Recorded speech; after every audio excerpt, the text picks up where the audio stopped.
So nice to see all of you. It's an enormous pleasure to have you with us today. I'm going to make a couple of remarks in a second, but before I do, I was going to encourage folks that there are some seats kind of scattered around. If you're in the standing room section, which feels great for me, but probably not as great for you, you know, feel free to like find seats. You know, if there's an empty seat where like people have got like spaces between them, just take them. People, you know, feel free to scooch around so that we can make room for as many folks as possible. So with that, welcome to Climate Forward. This is sort of the pre-event for Climate Forward. I'm Joe Arvai. I have the privilege of serving as the director of the Wrigley Institute for Environmental Studies here at USC, and we are one of the hosts for this event alongside our good friends at the Center for the Political Future and the Common Ground Committee. I'm a psychologist. I did my degree before psychology in oceanography. And I sat through and probably actually delivered or taught hundreds, if not thousands, of talks about science and about climate change. And I can tell you with firsthand knowledge and experience that nothing works better than a good story or a good picture or a good piece of art, a performance. That works way better than anything that we can tell you in a graph, a table, or certainly in scientific prose. A story connects with you emotionally in ways that a lot of the work that I do in my writing genre, science writing, can't achieve. And it's for that reason that as a Wrigley Institute, not only have we partnered interdisciplinarily across economics, psychology, anthropology, oceanography, earth science, geography, you name it, we've also opened our doors wide open as an institute to the fine arts and the humanities, precisely because they, better than anyone we know, are terrific storytellers. So with that, you'll notice that as part of Climate Forward starting this year and going into the future, we are welcoming artists into Climate Forward to give a perspective that we might not otherwise be able to give. And you'll have noticed, I hope, art installations out in the patio area and up here at the front of the room. If you didn't notice them, it's okay. Like I said, this is the pre-program. You'll have time after your lunch to get up and take a look, and I really encourage you to do so, or in the break between the sessions. These installations were organized by the Wrigley Institute's first art curator, Allison Agsten, who also happens to be the inaugural director of the Annenberg School Center for Climate Journalism and Communication. So thank you, Allison. So give me a minute. I'm going to invite the artists up to tell you a little bit about their work, but I'd like to tell you a little bit about them. First, the first installation to my left is called Serpent River Book by artist Carolina Caicedo.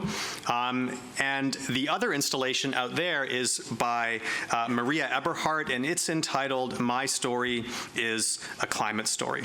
So starting with Carolina, she is a Los Angeles-based Colombian artist whose work is a gateway into larger discussions about how we treat each other and the world around us. It's truly transformative and important work. It's informed by indigenous and feminist perspectives, and she examines the impact of extractivist industries and raises questions about the future of our shared resources and about fair transitions. Carolina earned her MFA right here at USC, so she's a USC alum. And get this, her work, including Serpent River Book, has been featured at galleries you'll recognize, the Guggenheim, the Museum of Modern Art in New York, the LACMA and the Huntington right here in Los Angeles, and the Tate Modern in London. So with that, allow me to introduce my friend Caro. Thank you, Joey. Thank you, Allison. And buenas tardes. Good afternoon, everyone. It's a pleasure to see you all today, students, faculty, and others who are concerned about climate change as I am.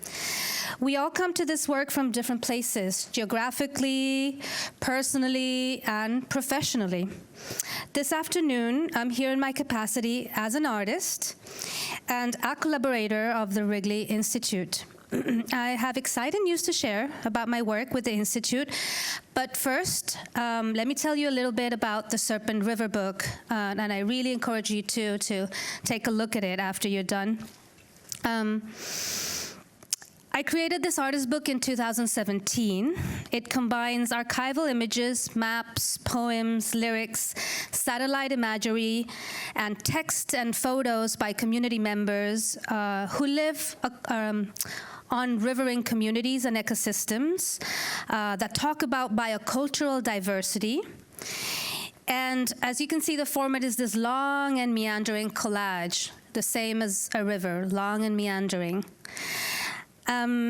The visual and written compilation of materials was done while working in Colombian, Brazilian, and Mexican communities affected by the industrialization and privatization of river ecosystems. The book is part of an ongoing body of work that I call Be Damned, with double M, playing on, the verb to damn, or to curse, and to curse. And it investigates the effects of extractivism on natural and social landscapes, which I think they're intricately always, bonded together and weaved together. And it explores the power dynamics associated with the corporatization and decimation of our water common goods. As we consider the various ways climate change can be communicated, it seems only fitting to offer a visualization as a complement, or maybe even a counter, of today's rich conversation-based program. Further, Serpent River Book will give this audience a sense of my work as I embark upon a 2-year collaboration with the Wrigley Institute. You may see other artists participating in events like this one today, but what you see much less often is a long-term commitment to a major project. I'm proud to announce today that the Wrigley Institute has committed its support for my exhibition, The Collapsing of a Model, and that's a working title. We're still looking for a proper title, which is part of the upcoming Getty's Foundation initiative called Pacific Standard Time, that in 2024 is dedicated to the crossroads of arts and science. The Collapsing of a Model presents indigenous approaches to the natural world in an effort to foreground sustaining solutions for global modernity rooted in native and ancestral forms of knowledge. A crucial component of the exhibition is a 2025 convening of community leaders from Chile, Colombia, Mexico, Puerto Rico, and the Pacific region of the United States, where we're standing today. Actually, I want to acknowledge Tongva land, where we're standing. So if there's any Tongva member communities here, thank you for hosting us in your land. And also thank you to the rivers and the forest and the mountain and the desert that hosts us and sustains us while we're visitors in this land. Here at USC main campus and on Catalina Island at the Wrigley Marine Science Center, these community leaders and environmental leaders will gather to exchange ideas on pressing issues related to practices of cultural and energy transitions, including the dismantling of inoperative and at-risk oil and water infrastructure, which actually California and the United States is leading the way in terms of dam dismantling. The governance of land and water, agroecology, socioecology, seed custody, and the conservation and restoration of ecosystems. So while the project diagnoses many problems of ecological collapse, it also seeks to uplift alternative ways of inhabiting the earth based on land, water, food, and energy sovereignties, or we can also call them maybe insurrections. I look forward to sharing more with you as the project develops. And for now, I want to give the microphone to Maria, who is my fellow artist, who has the wonderful photographs and stories out there. And thank you again for the opportunity to work in and learn in together. Thank you, Joe and Allison. And I must say thank you also to everyone who made this possible today. There's other people behind the scenes, so thank you for the crew, too. We're delighted to be working with Carl, and we look forward to our partnership over the next couple of years. So now let me introduce Maria Eberhardt. She's a multimedia journalist and senior in the USC Annenberg School for Communication and Journalism. Maria is originally from Baltimore, and she is very interested and working I would say, exceptionally well at the intersection of arts and activism. This interest is what led her to participate in the project you'll see out on the patio, My Story is a Climate Story, which shares the personal stories and portraits of South and East Los Angeles residents who've been affected by climate change, including last September's historic heat wave. With that, please welcome Maria Eberhardt.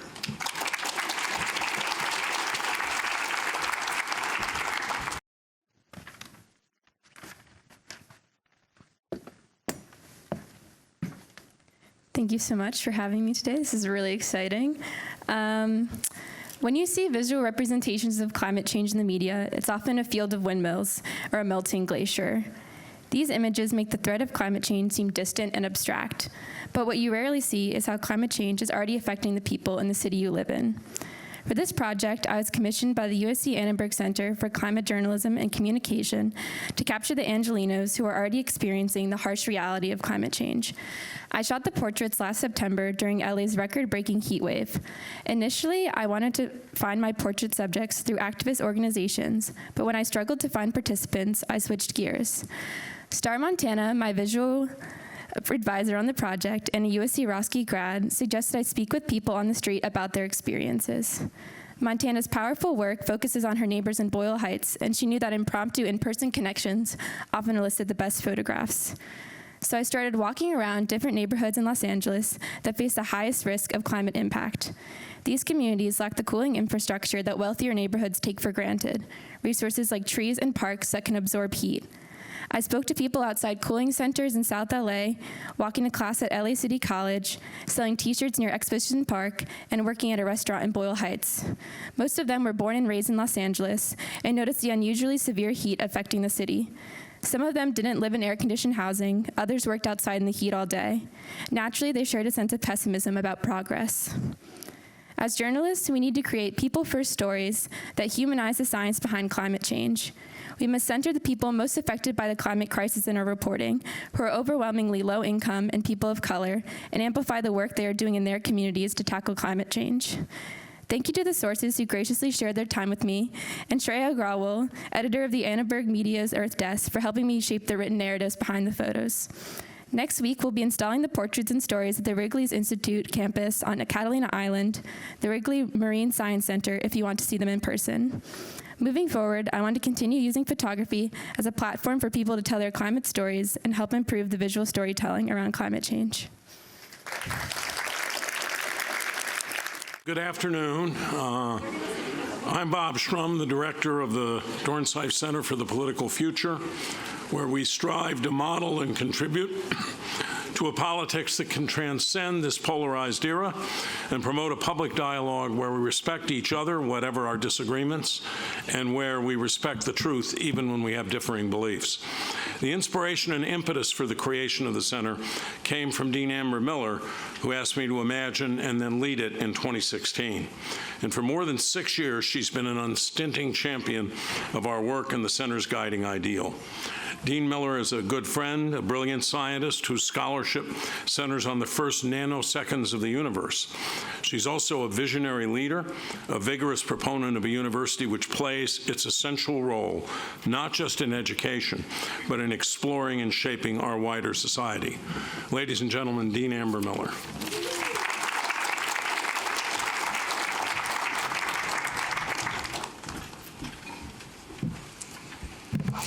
Thank you all so much for being here. It is amazing to have so many people both in the room and around the world. So welcome officially to our 5th annual Climate Forward Conference. We have another terrific program for you today. But I want to start with just a little bit of a sobering thought. The United Nations body that assesses the science of climate change, called the IPCC, releases a major assessment report every 6 to 7 years. And these reports are based on all of the latest scientific data and modeling. The report released last month is more dire than its 2014 predecessor, and it is projecting serious consequences at the lower end of the temperature scale that was previously projected. And, I just want to say just a word about how science is done in this area. We talk about the science changes. And yes, To a degree, this is true.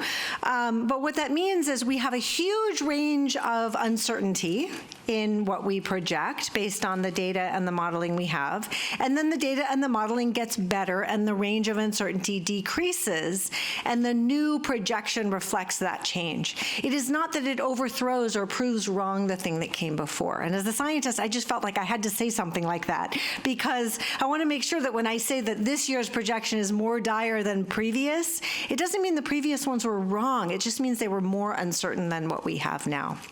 But what we are seeing means that unless we take real action, the world is likely to pass a dangerous temperature threshold within the next 10 years.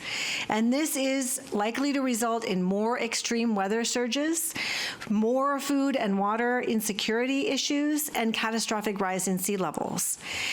We know that our natural scientists here at USC and around the world are hard at work creating new ways to generate and store clean energy, to capture and store carbon, and to create so many other ways to help accelerate the transition to a sustainable future. But the rest of us cannot afford to sit back and wait for them to do all the work. And I just want to impress upon everyone that with the technologies that we already have, we can make enormous progress, and we must do that. The biggest impediment to progress today isn't lack of scientific knowledge or engineering solutions. It's economics, it's politics, and it's human behavior. So that's why we launched our USC Dornsife Sustainability, Human Factors in Sustainability initiative about 5 years ago. And the goal was really to take this challenge head on. And this conference, the Climate Forward Conference, is an important element of this initiative. Hosted by our Wrigley Institute for Environmental Studies, capably led by behavioral psychologist Joe Arvai, who you all know, and the USC Dornsife Center for the Political Future, led by renowned political strategist Bob Shrum, this conference has consistently attracted high-profile panelists for both a provoking and productive discussions. And again, we have a terrific set of panelists lined up for you today. I'd like to also extend our thanks to a third sponsor joining us this year, the nonpartisan nonprofit Common Ground Committee, who has been working to build a stronger nation by motivating the public to reduce incivility and polarization. And speaking of common ground, that's what we're all about today. The conversation will bring together today experts from academia, journalists, policymakers, and others to seek common ground on addressing the challenges of climate change, by making sure that we are speaking the same language on all of these issues, and by working across the political aisle.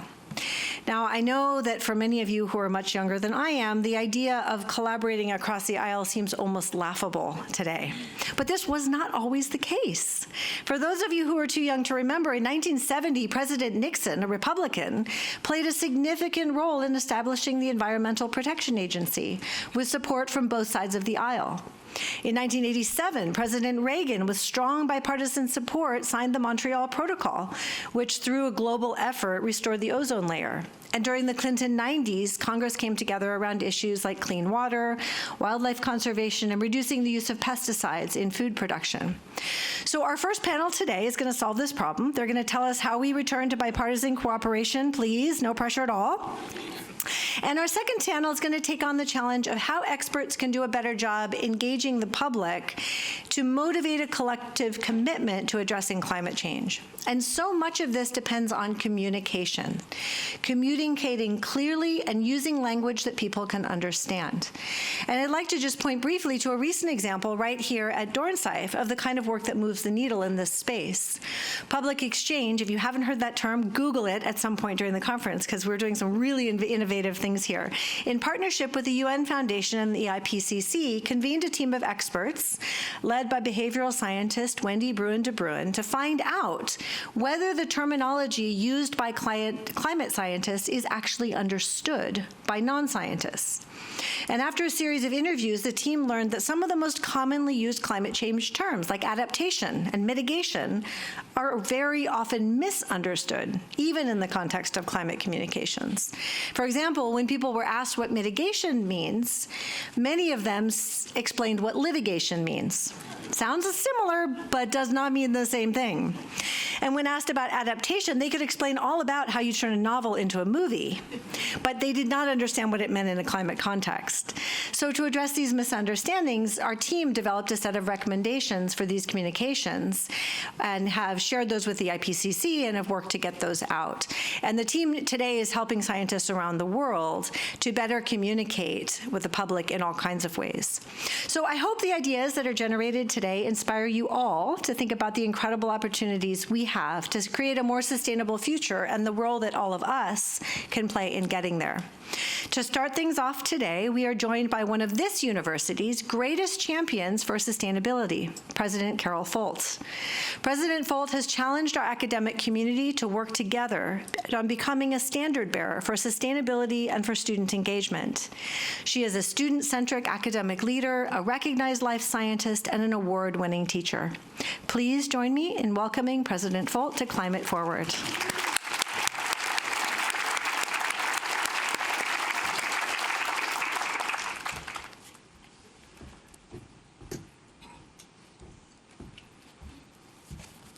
Thank you, Amber, Dean Miller.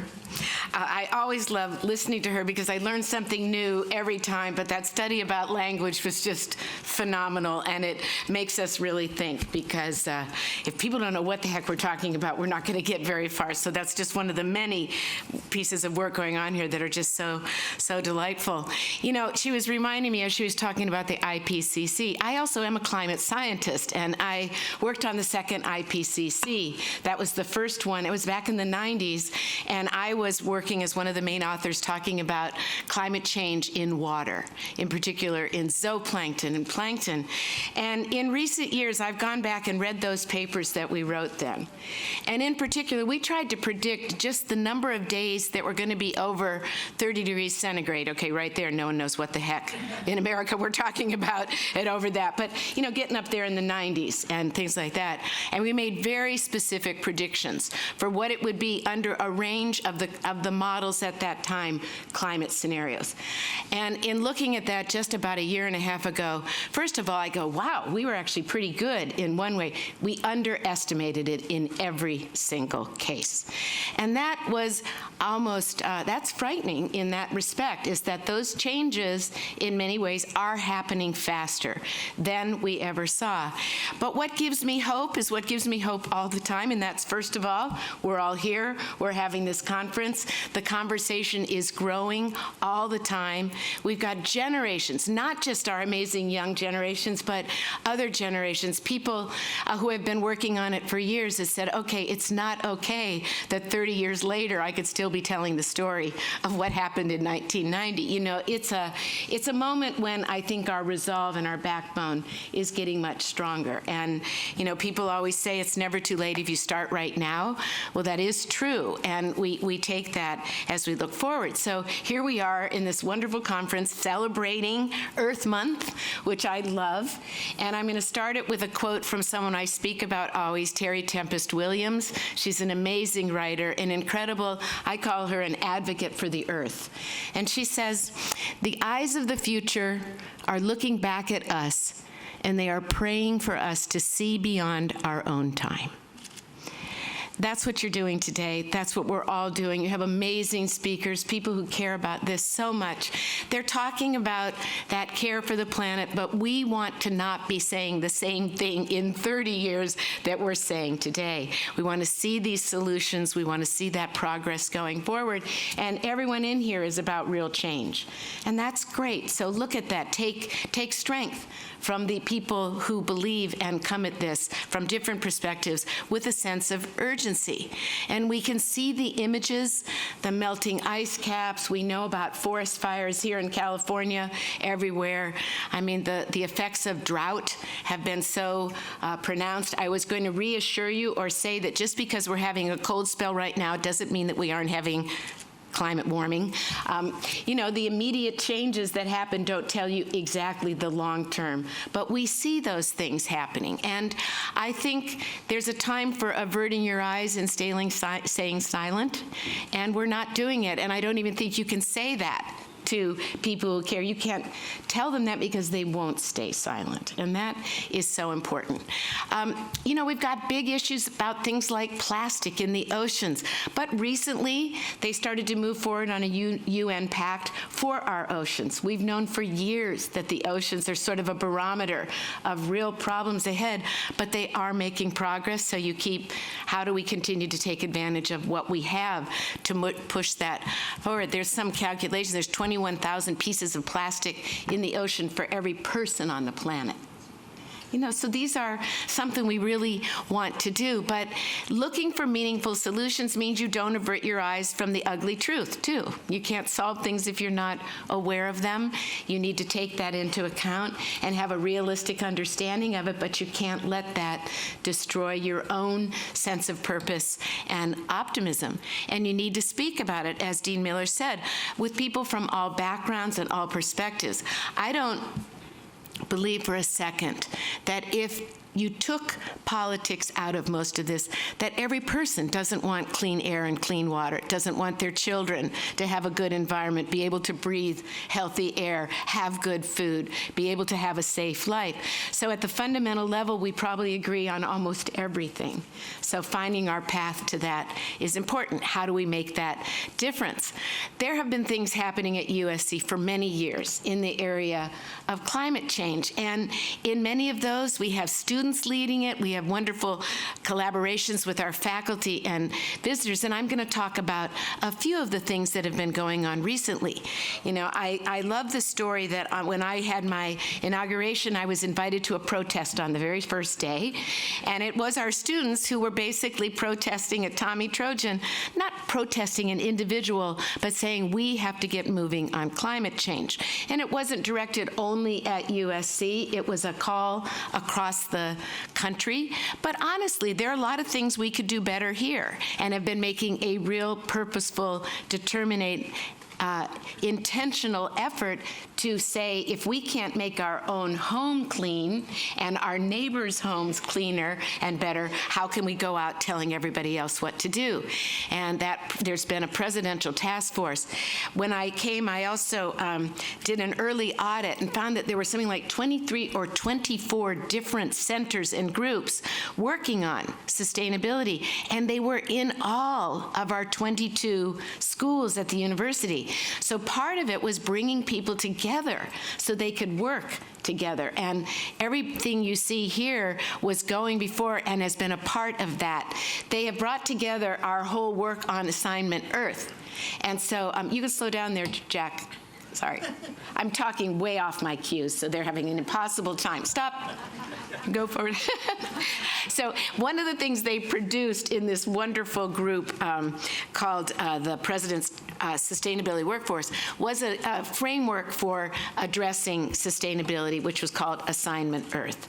And I love it. It's filled with great things, and it looks at what we can do here. It looks at our curriculum. It looks at our communities. It takes a very strong social equity perspective, because these issues have to be looked at their influence, their differential influence. How are we going to make solutions that we can all believe in if only one sector gets any of the benefits and everybody else pays? You understand all that.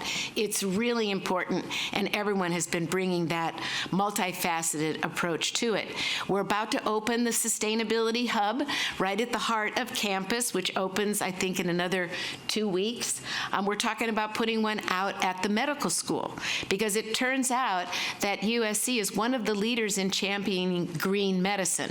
That is a huge element of progress needed to basically decarbonize, is decarbonizing medicine. A lot of great examples. We've reduced emissions by about 31% since 2014, with real progress ahead, diverting about 47% of our waste from landfills, buying a lot more locally as well. Just since we put in place the no plastic bottles, we've stopped more than 1.5 million plastic beverage bottles. Now, you'll be sad to know that I still see them on campus, and probably happy to know that people do report it when they see it. But the important thing is some of those are the backlog, so you have to use them up. And partly you just want to have these things that the whole community believes in, and we help ourselves get to that outcome by dealing with people in a very positive way when they make that progress. We've seen a 15% reduction in water, and that is one that, of course, we need to be attentive to. Rainy spring, but we know that that's a real issue in this part of the world. On top of that, we've been able to taken advantage of some great things happening in the city, and probably a lot of you know about the LA Department of Water and Power, which has made a determination about how we get our electricity. A lot of what we get is determined by what the community has, but it's a great thing. They're now letting us get 25% of our energy from solar-generated power, which is having a huge influence on our carbon balance. We hope to see that increasing. And better than that alone is because of our deal, we are also able to get all our neighbors to have access to that lower carbon, lower cost power. So when that works together, then the synergies you get from a university and its neighbors start having the kind of effect I think we're all dreaming of, that we can bring others along. We're about to set up a new module through for our students through Trojan Learn, which helps them increase in sustainability. And I want to stop for a second and mention something about that. I've been meeting with a number of CEOs lately, and they say that 40 to 50% of them think the biggest thing they need to think about in their businesses, and this is from transportation to finance to blockchain, everything, they need to think about sustainability.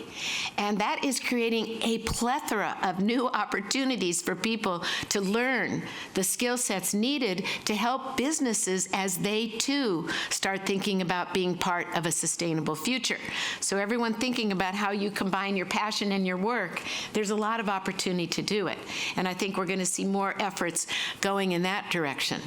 Last month, we offered a workshop to local vendors to help them bring sustainability into their own businesses. Again, they want that. They want to do it. So if you can make it affordable for them to do it and possible for them to do it, you get a lot of people that want to join in.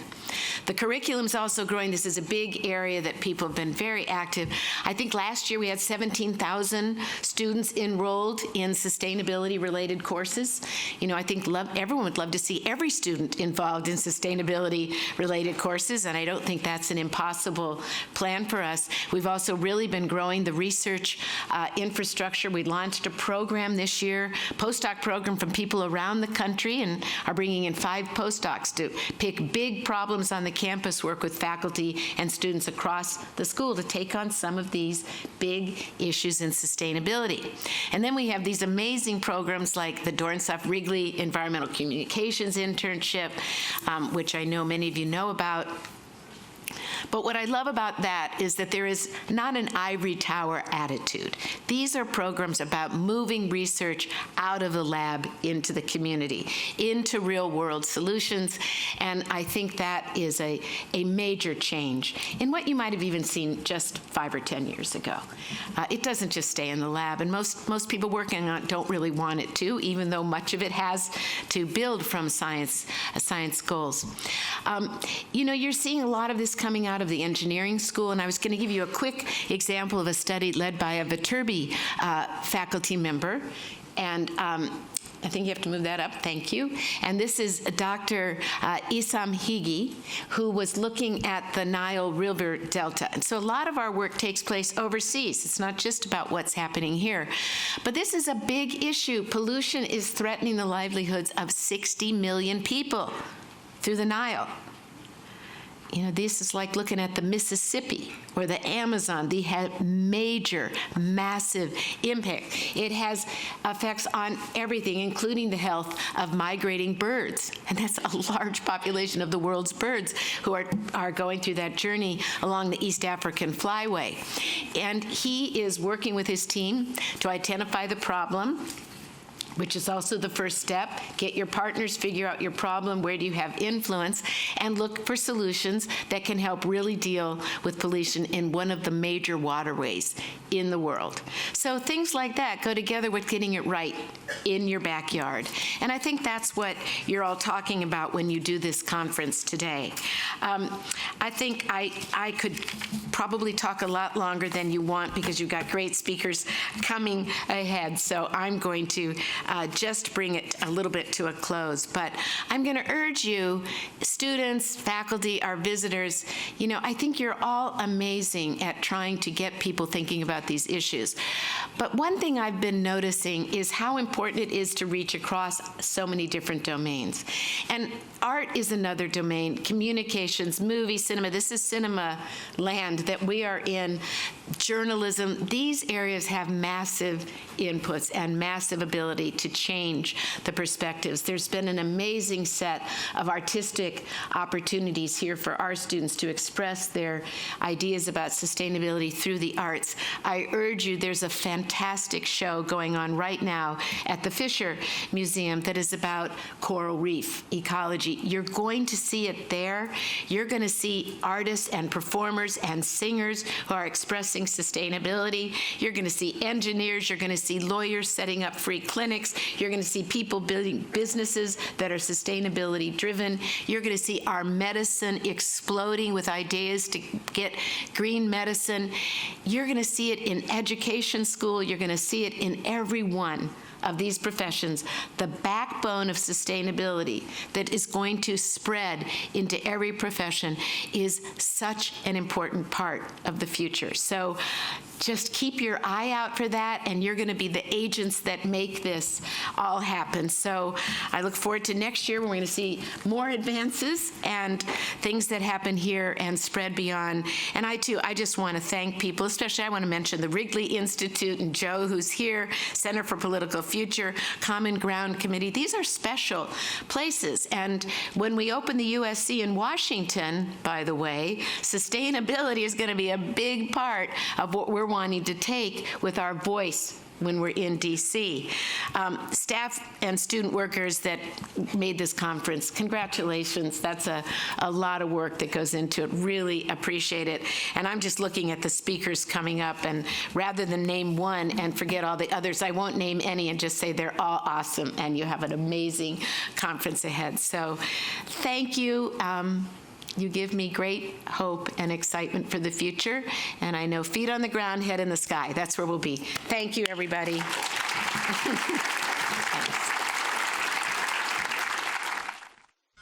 The divide in politics right now is a tribal equation where the argument has become, I'm right and you're evil. And if you're evil, I can say anything about you. Everything you say is a lie. I think part of it is that facts have now become debatable. And if it is in fact debatable, it is not a fact. I think the other part is that we are having conversations about things that are extremely personal and, one could argue, controversial or inflammatory. Americans had a kind of common knowledge base. You could disagree with what to do about the knowledge, but people generally agreed on the facts. Today, anybody can get any message out there. I can tweet something right now and be arrested in 18 minutes. That speed to amplify good speech, good facts, dumb speech, and dumb facts without a filter, in one way is kind of libertarian freedom, and the other way can be very corrosive and dangerous.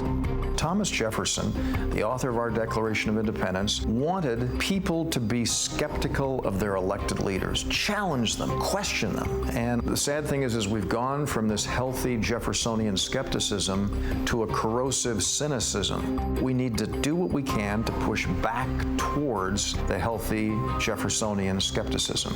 What are the incentive set we need to try to move back in that direction, and how to study it both with practical politics and with what we can learn from academic research and the resources we have here. I'm excited that USC is stepping up and taking on this endeavor. This is something we all talk about. We all talk about the political divides on our campuses and in our communities, and USC is stepping up and saying, we're not going to wait for somebody else to do it. We are going to take on the task of getting it done. To bring the scholarly resources of the academy together with leaders from the real world of politics, and also also have them interact with students so that you have an impact on both education and on the society beyond the university's gates. So politics is not just a shouting match and entertainment on cable news. And so this is the place we're going to try to really address that, learn things, and hopefully be a positive force.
Our people expect their president and the Congress to find essential agreement on issues of great moment, the wise resolution of which will better shape the future of the nation.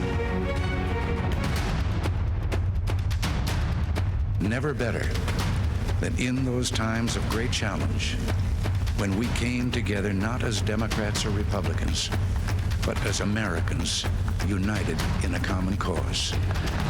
Because of the political divisions we see in our country today, I also think it is a counter model for how people ought to make all kinds of decisions. We can decide to come together and make our country reflect the good inside us. And together, we shall write an American story, a story of decency and dignity, love and healing, greatness and goodness. May this be the story that guides us.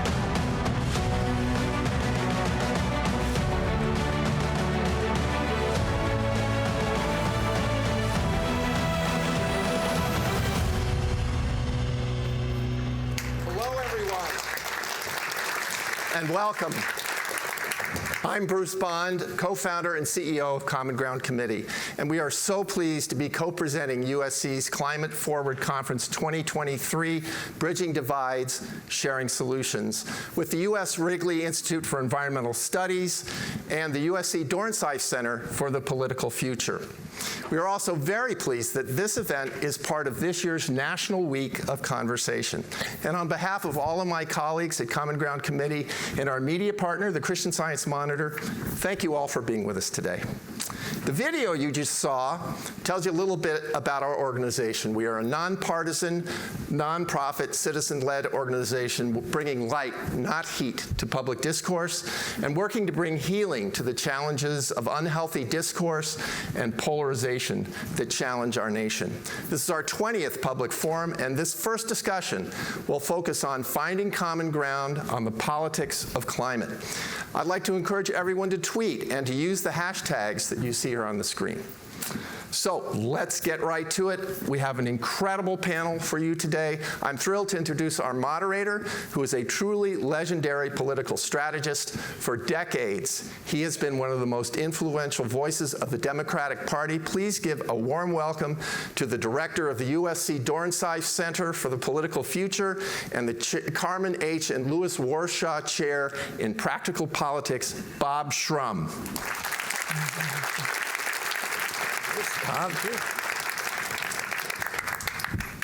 And next, our highly esteemed guests. He served for 6 terms as a U.S. representative for Illinois and sat on the Energy and Commerce Committee as well as the Foreign Affairs Committee. He was one of 2 Republicans who served on the Nonpartisan Select Committee to investigate the January 6th attack on the U.S. Capitol. Strengthening U.S. energy policy and making our nation less reliant on foreign resources was a top priority for him while he was in Congress. Please welcome Adam Kinzinger. You bet.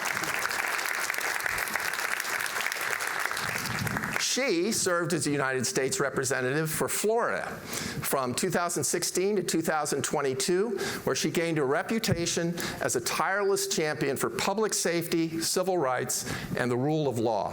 Prior to that, she served 27 years in the Orlando Police Department, rising through the ranks to become the city's first female chief of police in 2007.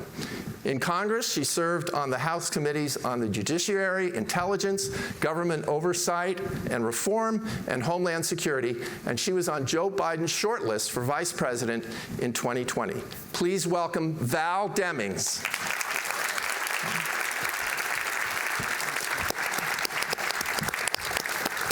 Thank you again for being with us. Bob, the floor is yours. Thank you, Bruce. I'm deeply grateful to the Common Ground Committee, which does such extraordinary work seeking to transcend the divisions in America, for partnering with us and with the Wrigley Institute for this Climate Forward Conference. The Center has been privileged to partner with you before, Bruce, and your contributions, the Common Ground contributions, elevate and enrich our work. I'm thrilled to be here with 2 extraordinary people today, both of whom I very much admire, even though they're in different political parties, one of them different than mine. We will engage with each other for about an hour, and then we'll have a half an hour for questions from the audience, including from students who are watching remotely at High Point University in North Carolina. Let me begin with this. Any rational debate about whether climate change is real has ended. Our climate is changing. And according to NOAA, there were 18 major climate events in 2022, ranging from extreme heat and drought to heavy rains and flash floods, hurricanes, tropical storms, wildfires. And we've certainly felt the impact of all of that here in California. On March 20th, following the release of its latest climate report, which Dean Miller referred to, the United Nations official said the rate of temperature rise in the last half century is the highest in 2,000 years. And added, concentrations of carbon dioxide are at their highest in at least 2 million years. The climate time bomb is ticking. He urged developed nations to commit to reaching net zero emissions by an earlier date, around 2040. The question now is how quickly can and should we transition, and at what costs? Our panelists may bring different views about how to best navigate this complicated path to transition, sustainability, and equity. So let me start with this first question. You both just left Congress. Big picture, what are the core issues driving the debate between the 2 parties about the climate crisis? Is the need for urgency part of that debate? Representative Kinzinger. Hi, everybody. It's great to be here, by the way, and it's great to be here with you, Bob and Val. And it's, yeah, thanks. Okay, so to answer the question, I do think the debate over is climate change real is over. Now, that doesn't mean it's over for everybody, right? And I think one of the fears I have is I'm starting to see a little bit of it kind of in the, particularly in the Republican side, creep up again. You know, a little bit more of, okay, we had this settled for maybe a year, and now you're starting to see this group come on and say, well, maybe it's all fake, or it's not real, or it's nothing we can do about it. So that is a concern, and it is a concern to me about people understanding the urgency of this and the seriousness of this moment.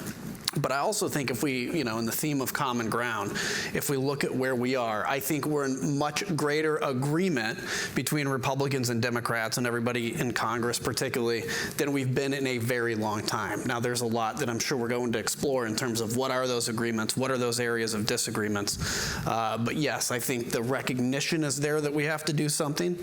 The question is, what can we do, and what can the world do, not just the United States, I think. Representative Demings. Bob, thank you, and good afternoon, everybody. And it is absolutely wonderful to be here with you and with my former colleague Adam and with you, Bob. How quickly should we transition? You know, and I think when I've talked about climate change with some of my colleagues on the other side of the aisle, there was always the debate about cost. Yes, I do think we're at a point where we all agree this is a crisis and we need to do something about it. But the question of cost, I've even heard some question the science. And we really get into a complicated area when we start doing that. What I have said to my colleagues when they talk about cost is, yeah, we can talk about cost because when we transition to something better in this country, it always comes with cost. But we have to ask ourselves about the cost of doing nothing.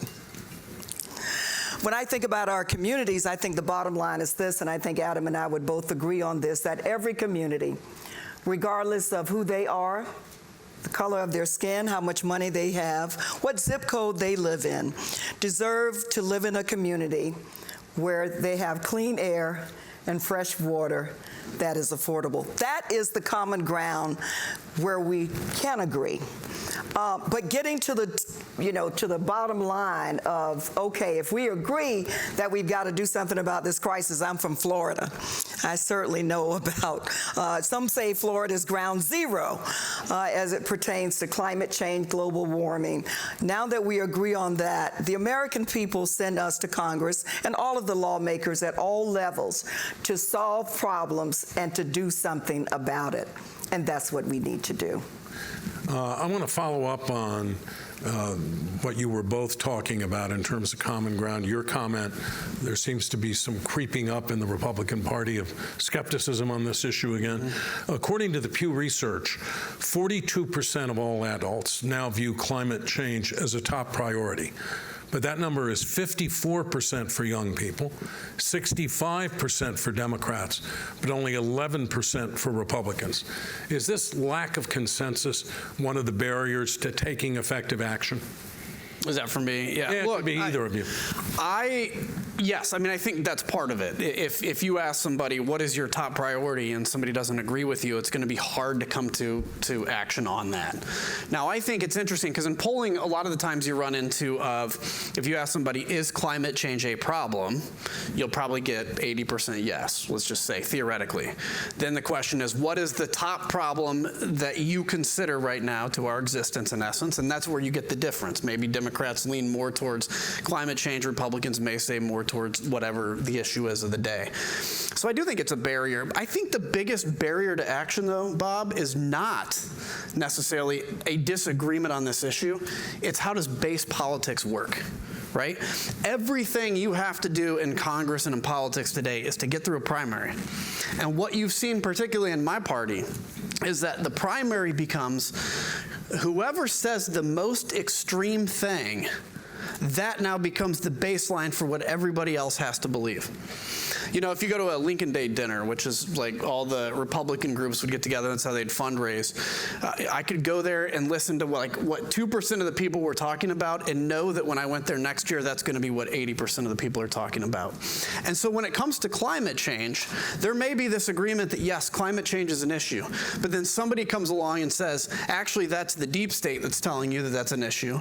And so that becomes then the baseline for discussion. And that's why leadership is important, because you know what? If you don't have people that stand up in that community, as Republicans, for instance, and say, no, it is an issue.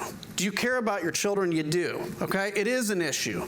Do you care about the United States leading the world in energy for the next 100 years? Then we have to lead the world in this part of energy for the next 100 years. It's how you talk about it. But if your response is, well, I was at a Lincoln Day dinner and they said climate change isn't real, so I'm not going to talk about it, or I'm going to avoid it, or I'm going to pretend like it's not real, nothing gets done. Yeah, maybe they should change the name of the dinner. Yeah. Al? You know, Bob, I have to think about when I served as a law enforcement officer and certainly as the chief of police, I could not tell you the political party of the overwhelming majority of men and women that I worked with. Now, certainly, I had my ideas about who was who, but I did not know. We had a mission, and we were laser focused on accomplishing that mission. The safety and security of the people in our community was our primary concern. When we talk about this very important issue of climate change, the safety and security of the American people should be our primary concern.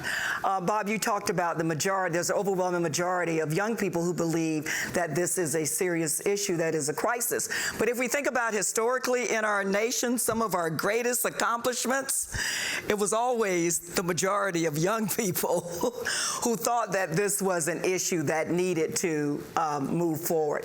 And so, you know, as a member of the Homeland Security Committee, we looked at the threat of climate change as a national security issue, and it is.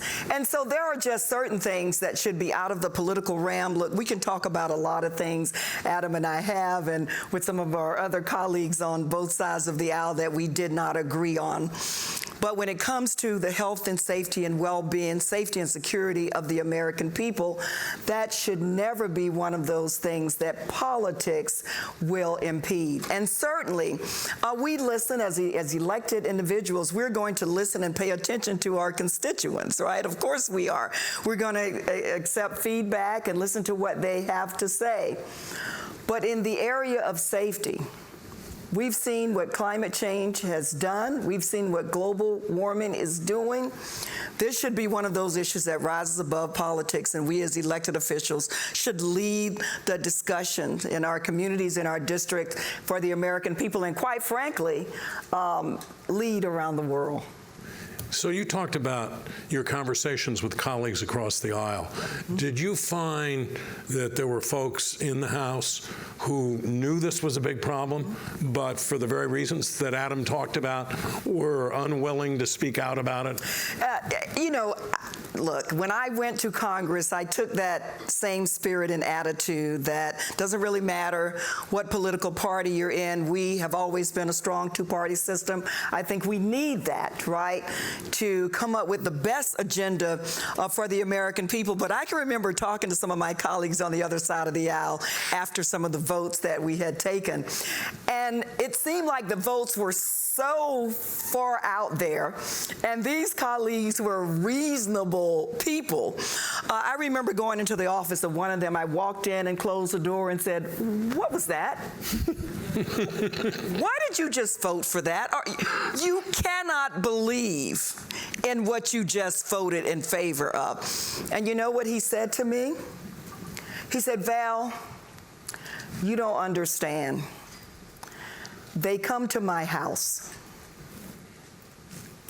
They threaten my family. They go to the schools and threaten our children. No, I don't agree with the legislation in its current form. But what am I supposed to do?" Now, my first thought was to say, vote for what you know is right. But I had to stop and think about, because the why is so very important, right? Threatening his family, it was something I could not ignore that. And so the bottom line is finding and creating opportunities where we as colleagues, regardless of our politics, can sit down and have a good, decent, honest conversation about the issues. And then find that common ground where we can move something, maybe not everything, but something forward. Adam, before I move on, you have anything to add to that? Yeah, I mean, I think what's essential here is to recognize. I think if you let's take the average voter on the right, the average voter on the left, the average voter in the center, okay, and they represented 80% of the American political spectrum.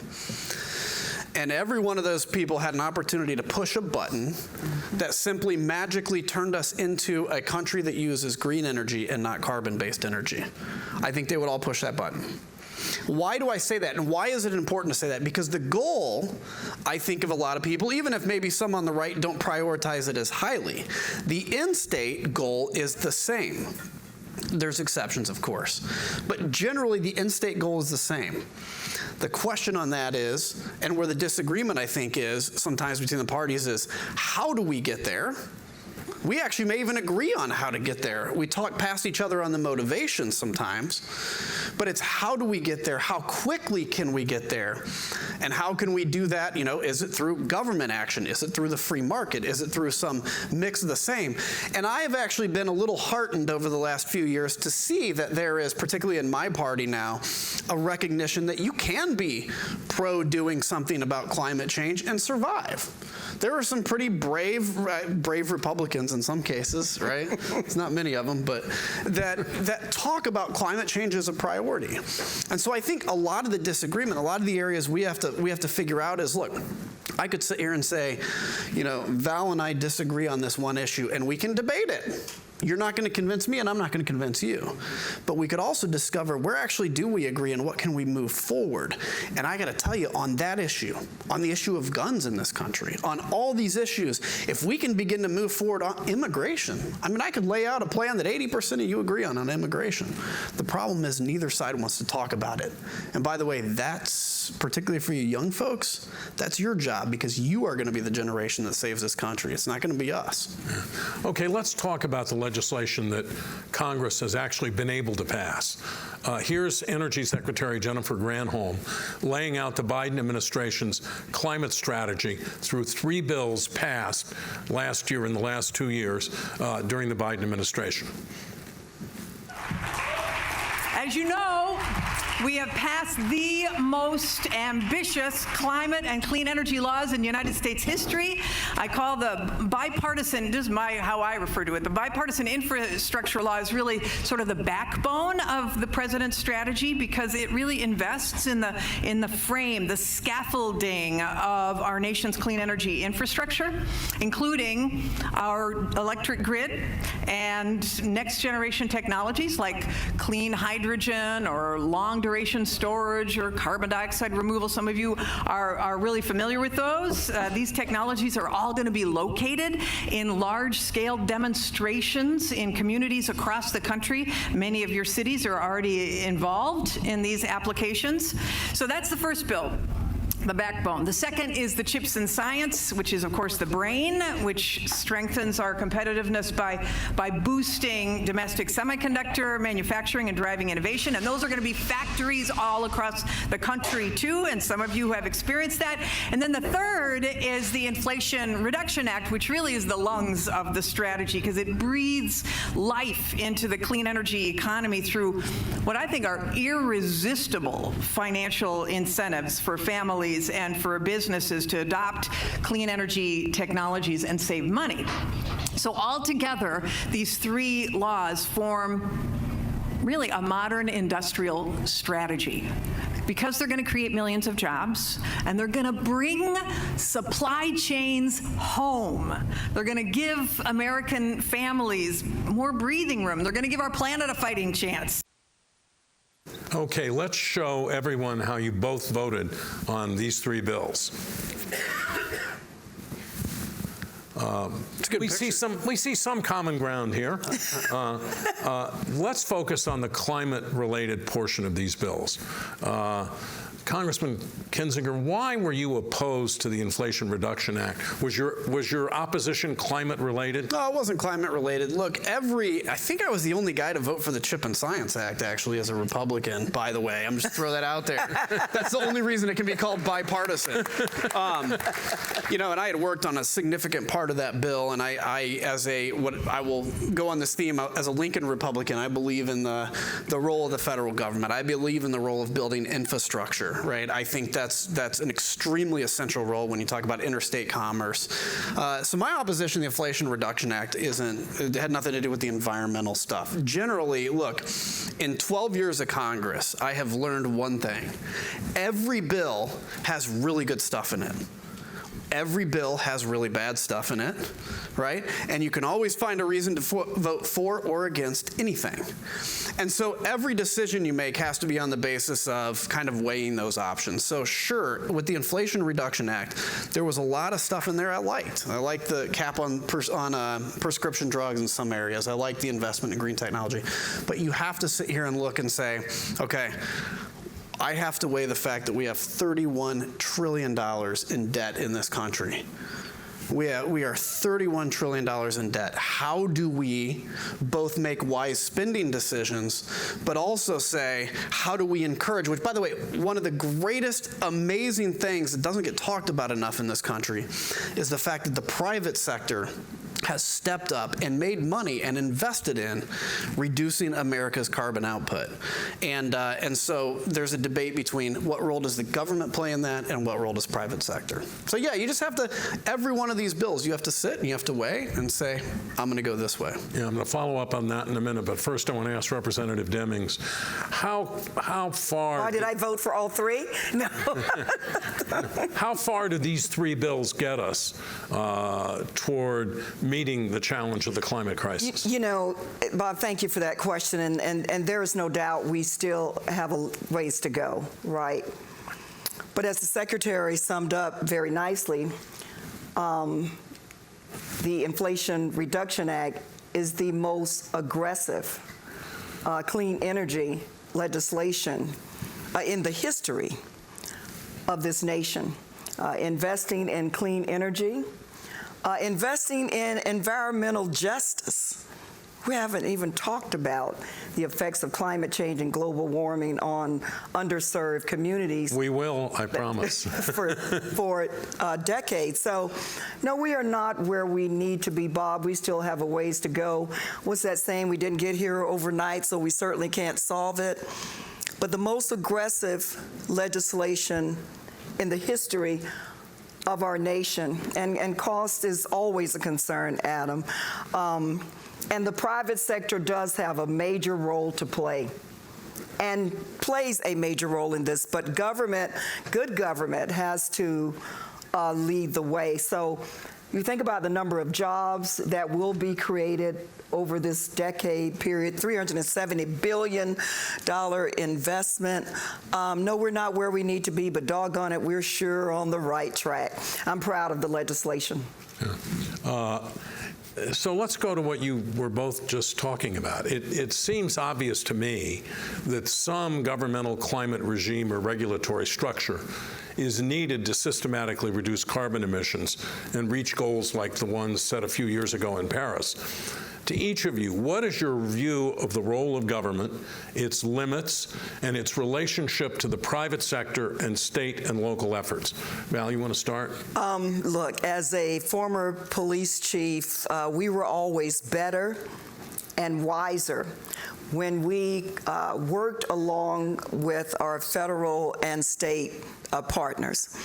If we're talking about improving the quality of life for people across this country, then it has got to be a whole of government approach, but it's got to be an approach that includes all sectors. We all have a role to play. And so, as I said earlier, the health, safety, and well-being of the American people, that is government's responsibility to ensure. There will always be a debate about government going too far and overreach of government. Let's have that debate. But those things that improve the quality of life, health, safety, and well-being, that's our Congress's responsibility, government's responsibility at all levels. Yeah, I think it's a good question. I want to go back to what we were just talking about, though, because I think on this common ground event, it's important to note. You know, we focused a lot on the fact that I voted against the Inflation Reduction Act. I would vote that way again. But we didn't talk much about the fact that in those other two bills, there's a lot of common ground that can be achieved. It's true. And I think in this country, too much in politics, because frankly it sells newspapers, it sells TV time, we focus on what all that division and stuff is. When we always have, it's much better to make some progress that we can all agree on than no progress and have everybody upset. And Bob, if I could say something along that, I think one of the mistakes that we do make is when we're trying to solve problems is we start with where we disagree. Yeah. It's ever before us. It's always before us, right? Well, where we disagree, and sometimes, depending on the issue, it's hard to get past that issue. We never get to a point where we agree because we get bogged down in where we disagree. That can really cause emotions to be pretty high. I think we should start every discussion, and we've certainly worked hard on that in our political careers, and I think would benefit others too, to start where you agree. Define those issues where you agree, and then decide, how can I improve on those areas, and then go into other areas from there. Yeah, and I think, look, it's recognizing in this country that if you want everybody to think like you, you're not going to be very effective in democracy. The hardest form of government, I've said this I think now 3 times today because I'm so passionate about it. The hardest form of government in the world is self-government. I actually think having a dictator is way easier. It's way more relaxing.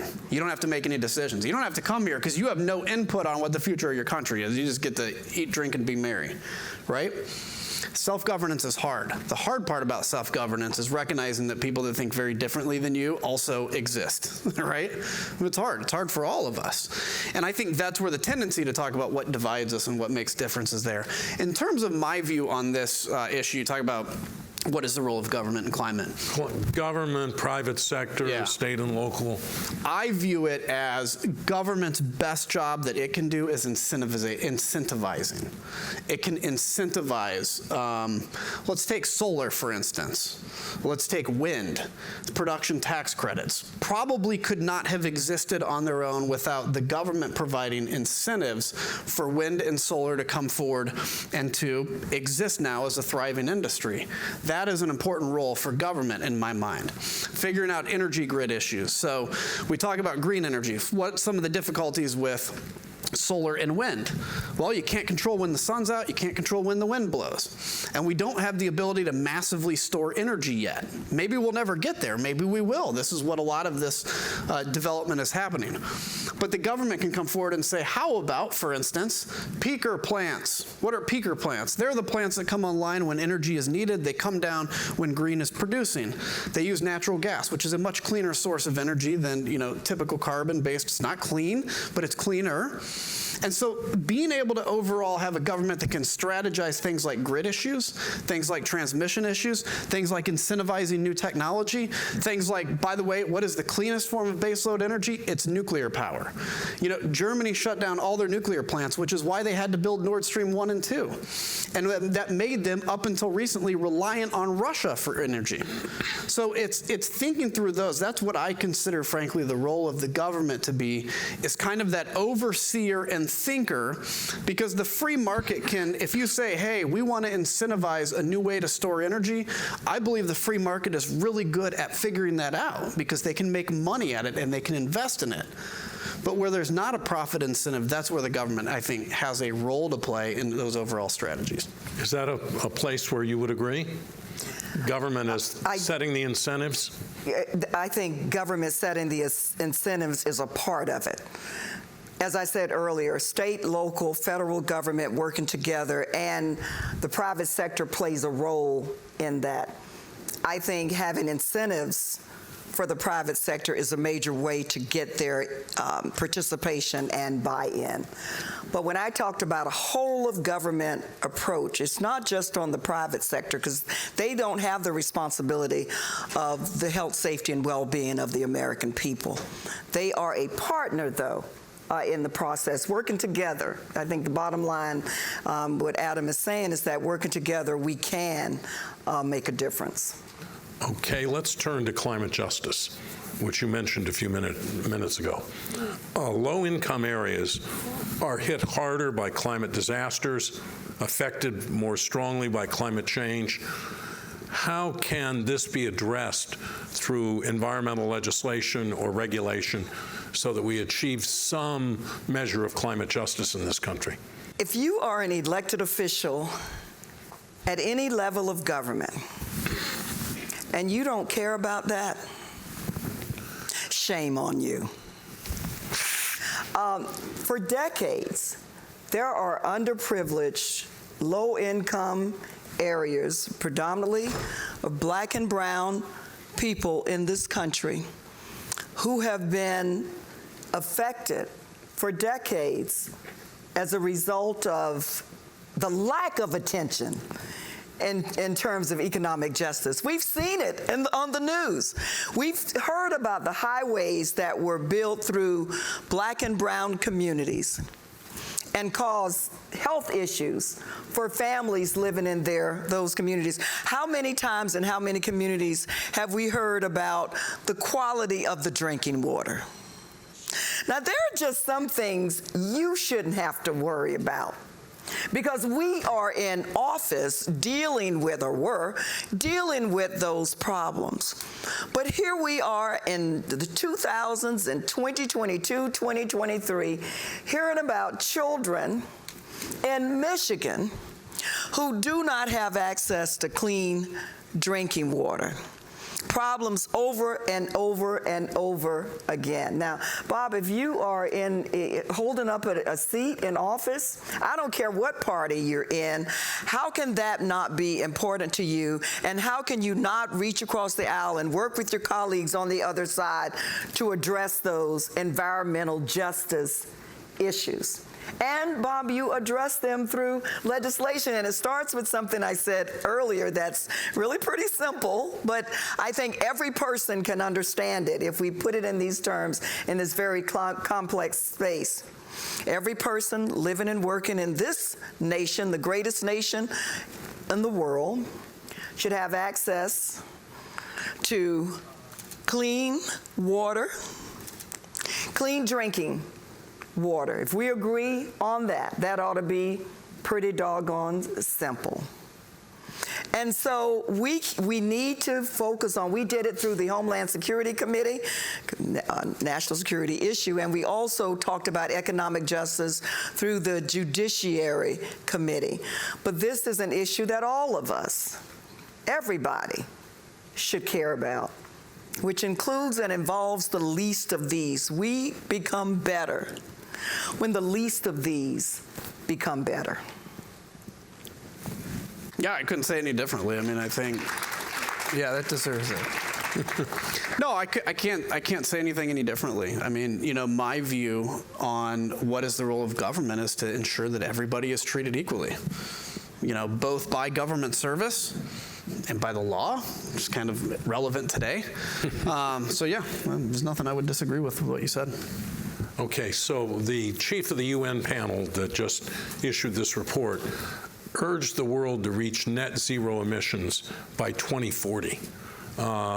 Yet President Biden just approved the controversial ConocoPhillips Willow oil drilling project on the North Slope of Alaska. And he was applauded by Republicans during the State of the Union when he said, we're still going to need oil and gas for a while. So, Adam, I'm going to start with you. Can you talk about energy security and its relationship to dealing with the climate crisis? Yeah, I mean, I agree with the president in this issue. I think we are going to need energy for a while. And I think if you look at the growth of energy needs in the world, there is every day more and more energy is required. So in many cases, some of the green energy that comes online can help to cover that delta. But this idea that we can, in essence, wish ourselves off of carbon-based energy tomorrow, we can't. And I think where we can see the most success in actually moving forward, I mean, look at U.S. carbon outputs obviously is slowly on a decline. The best way that we can move forward is to understand that today there is a need. We talk about equity and we talk about poor communities. High price of gas is regressive tax on poor communities. I can afford $10 a gallon gasoline. Most people in my district couldn't afford $10 a gallon gasoline. So in my mind, it's recognizing that you can't flip a switch tomorrow and change us to an entirely green economy. But we can do both in a way that gets us there as quickly as humanly possible. And so I agree with the president's decision on this. I also agree with him that we're going to need oil for some time in the near future. I also agree with him that it would be very nice to not need it tomorrow, and let's get there as soon as we possibly can. But I think that's the difficulty that we have as a country, and as we talk about this issue, is recognizing that maybe those of us that are financially better off, we can be all for this, like, let's just shut down drilling.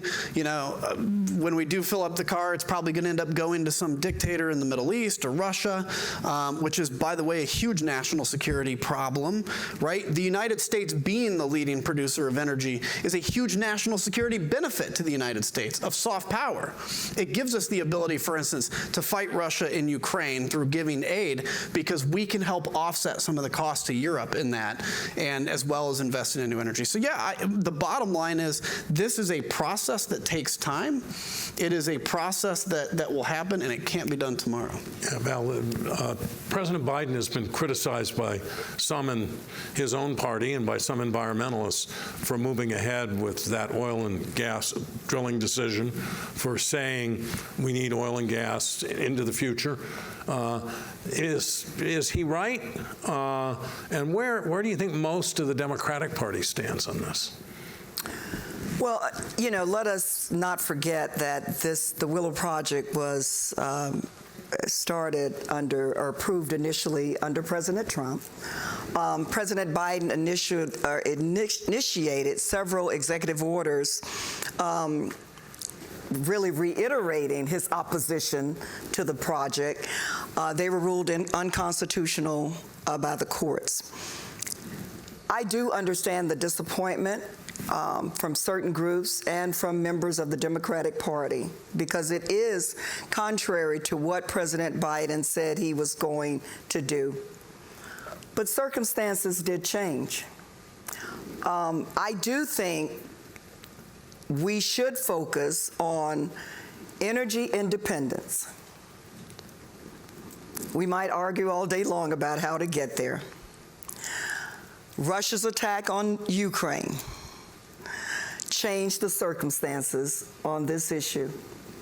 We do not want to be dependent on foreign entities for gas and oil, and we do not want our allies to be dependent. So was a campaign promise broken? Yes. Did circumstances change that changed the president's actions? Yes. But we never abandoned where we were trying to get, Bob, in terms of the reduction of emissions in a very aggressive way. This is a bump in the road, and we'll get past it. And do you think most Democrats that you served with in Congress would agree that you kind of need this approach that both pursues oil and gas for the immediate future as we transition? Is there a way, if we're doing it ourselves, is there a cleaner way to do it? I mean, I think Democrats fully understand that the president did not just wake up one day and say, oh, I'm going to go back on my campaign promise and support the Willow Project. I think Democrats understand how the president got there, but I also think, I know my Democratic colleagues, they're going to hold the president accountable for his commitment to clean energy and reducing emissions in this country. I want to add to that, too. Let's take Europe, and let's take what happened with Ukraine and Russia. I mean, initially, we were pretty hampered in terms of some of the sanctions we could put on Russia, because we were concerned that we'd end up with like $500 a barrel oil, which would have ground this economy, our economy, into an absolute halt. By the way, when you have declines in economic output, when you have people falling into poverty at greater rates, you have a much dirtier economy. You can just see that around the world, right? Poorer countries typically have dirtier economies in terms of output, and it's because of, you know, cost of building, whatever. But when you make a decision that we are going to use not military force against Russia to defend Ukraine. We'll give Ukraine the equipment they need, but we're going to use some of our soft power, our diplomatic power. That diplomatic power, in many cases, and in this particular conflict, it was our ability to both export energy and our ability to help other countries get off of the dependence of Russian oil, particularly. One of the areas I was really working on as I left Congress was Eastern Europe basically has an energy grid that's set up to feed off of Russia, because after the Cold War, during the Cold War, is being able to get them off. And by the way, United States and how we produce energy is much cleaner than how Russia produces energy.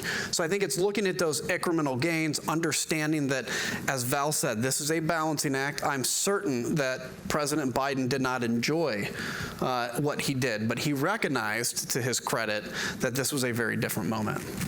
Yeah, let's talk about another potential barrier to action here. How strong is the political influence of the fossil fuel industry, and is it equally strong in both parties? Valerie? Well, I think that the fossil fuel industry is still, their influence is still pretty strong in politics.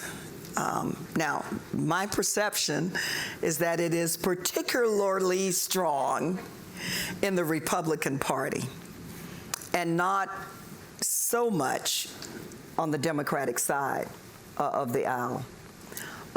Is that changing? Perhaps my colleague can. Okay, all right. Yeah.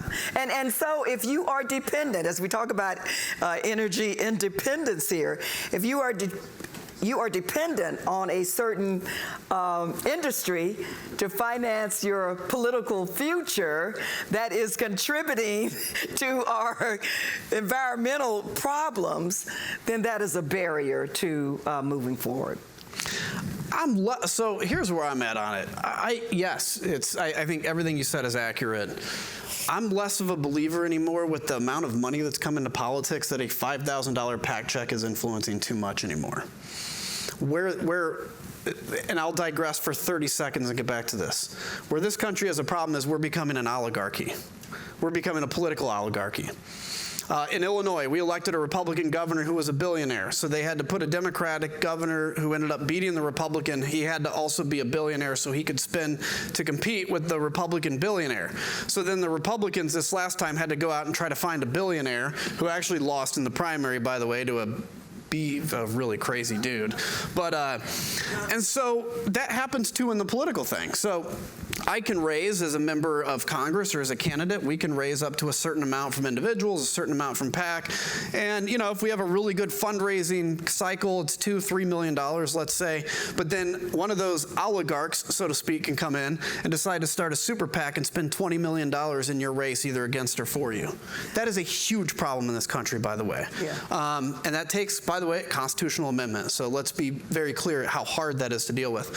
So I do think where I kind of see the influence, for instance, of fossil fuel, or really any industry in any district with any member of Congress, is more about, if I, for instance, I had a really strong ethanol district. I was very supportive of ethanol and biodiesel. Why? Well, because it was very important for my district. It was my job to defend those industries. If you look at a member of Congress from Texas, they are elected to represent their industries, Oklahoma, et cetera. So I think that's where some of it comes from, and I think it's less like it used to be, where it's like, well, I got to raise money for my election, therefore I will be pro-oil. I think more it's now like, I'm pro-oil because that's my district, and then the funds follow. And Adam, I agree wholeheartedly that there is too much money in politics, no doubt. Yep. But when there are those who say corporations are people, like an individual citizens, that the individual citizen and the corporation are the same. And when we look at dark money in politics, where you can write the biggest check in the world and not have to identify who you are, that's a whole nother issue. But regardless of who's giving the money, it is to buy influence on you, your votes, and your policies. And we know that the fossil fuel industry does just that. Not you personally, but those who accept big money from fossil fuel. Okay, we talked about sustainability as a balancing act. So first to you, Adam. The district you served is home, if I'm not mistaken, to 4 nuclear power plants, miles of windmills, hydropower plants, ethanol ethanol, as you just said, and biodiesel plants. Let's begin with nuclear. How important do you believe nuclear is, and you alluded to this a little bit earlier when you talked about Germany, as a power source of the future, and why? So I think nuclear is essential for the future. You know, we always had those debates in the 70s or 80s about, is nuclear safe? And of course, there are examples where nuclear is not safe. But every time, so when you had Fukushima, for instance, every nuclear power plant in the world had new standards in terms of backup generation, in terms of backup generators, even in the middle of Illinois where you're not going to get a flood or a tsunami, still backup generators had to be placed at a high level so if a magic tsunami comes into Illinois. And I think that's a good thing to have those kinds of rules. I also am excited about the future of small modular reactors, right? So powering smaller areas. You think about it, every U.S. Navy ship has a nuclear reactor on it. We can do this safely. But it's also very green. It's very green energy. It is high baseload power. The problem with nuclear at the moment is it's not priced to be competitive with things like cheap natural gas. And I think there is a role for the government to come in, by the way, and to ensure the sustainability of nuclear, even when it's priced out of a market in cheap natural gas, because I kind of consider this an area of national defense. If you put all your eggs in one basket simply based on what's cheap at the moment, when that energy source becomes not cheap anymore, you've now put yourself at risk. Look, my 1850, my family came here from Germany, so sorry to the Germans, I want to say this, but they made a huge mistake, I think, in their energy, and they recognize that now, when they made a decision to shut down all of their nuclear power plants because of Fukushima, and now they find themselves playing catch-up. That's why they had Nord Stream 1 and 2. And so I think nuclear is essential for the future here. I think America has got to lead the world in nuclear because our competitors, some are good, some are not so good, and frankly, we do a better job of controlling nuclear non-proliferation around the world than many. And I'll just say briefly on top of that as well, nuclear reprocessing and recycling. It's expensive, but I think it's something that we have to really focus on as a country, because right now, as you know, when nuclear rods are spent, their half-lives, they'll be around for like a gajillion years, and so we need to be able to reprocess and recycle those down to shorten those half-life. Val, nuclear? Yeah, I would agree, Bob, with my colleague. I think that when we think about what's the wave of the future, I think it's solar, wind, and certainly nuclear. Figuring out the costs and how can we do it cheaper is going to be the challenge. It kind of takes us back to where we began, but certainly America has to be and has the opportunity and the capability to be the leader in the world on this issue.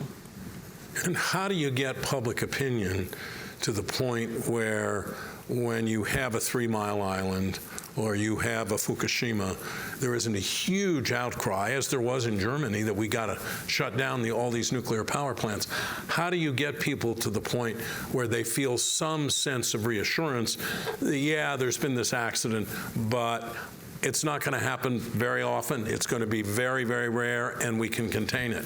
Well, I think, first off, I think public opinion has shifted largely on nuclear. I don't think you see, like, you know, it used to be the far left would be out protesting nuclear. I don't think you really see that anymore. Obviously, I don't think the right's protesting nuclear. But yeah, I mean, you may have incidents still into the future. I think the key is to show, I mean, actually, nuclear, when it comes to, like, having issues, is extremely safe in reality, as long as you make sure you have these systems as backup. How many of you guys have seen the, what was the HBO special? Chernobyl, yeah, I was trying. And you saw that a lot of the reason Chernobyl happened, and it was actually pretty close to a world-ending scenario, but the reason that happened was because, frankly, the communist government took a lot of shortcuts in terms of cost, and they met that. So I think the key, you may not convince everybody it's safe. It's a scary thing because people don't fully understand how nuclear works. All it does is create heat that creates steam that turns a turbine.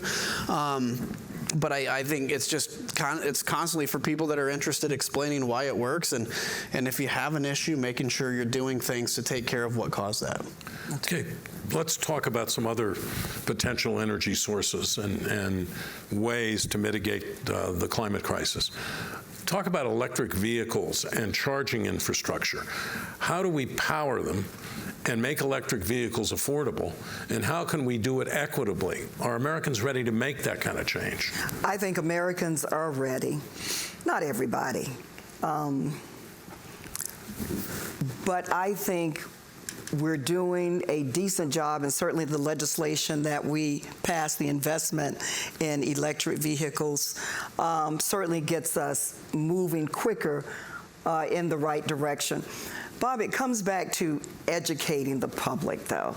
And I think we sometimes, we shouldn't want to, as elected officials, want to go any place without the American people being willing to go with us. That's what leadership is truly about, and it's educating them to the benefits. If we want to address our environmental issues, electric vehicles is a significant way to do that. So educating them, yes. When it's new, there are always a lot of kinks that have to be worked out.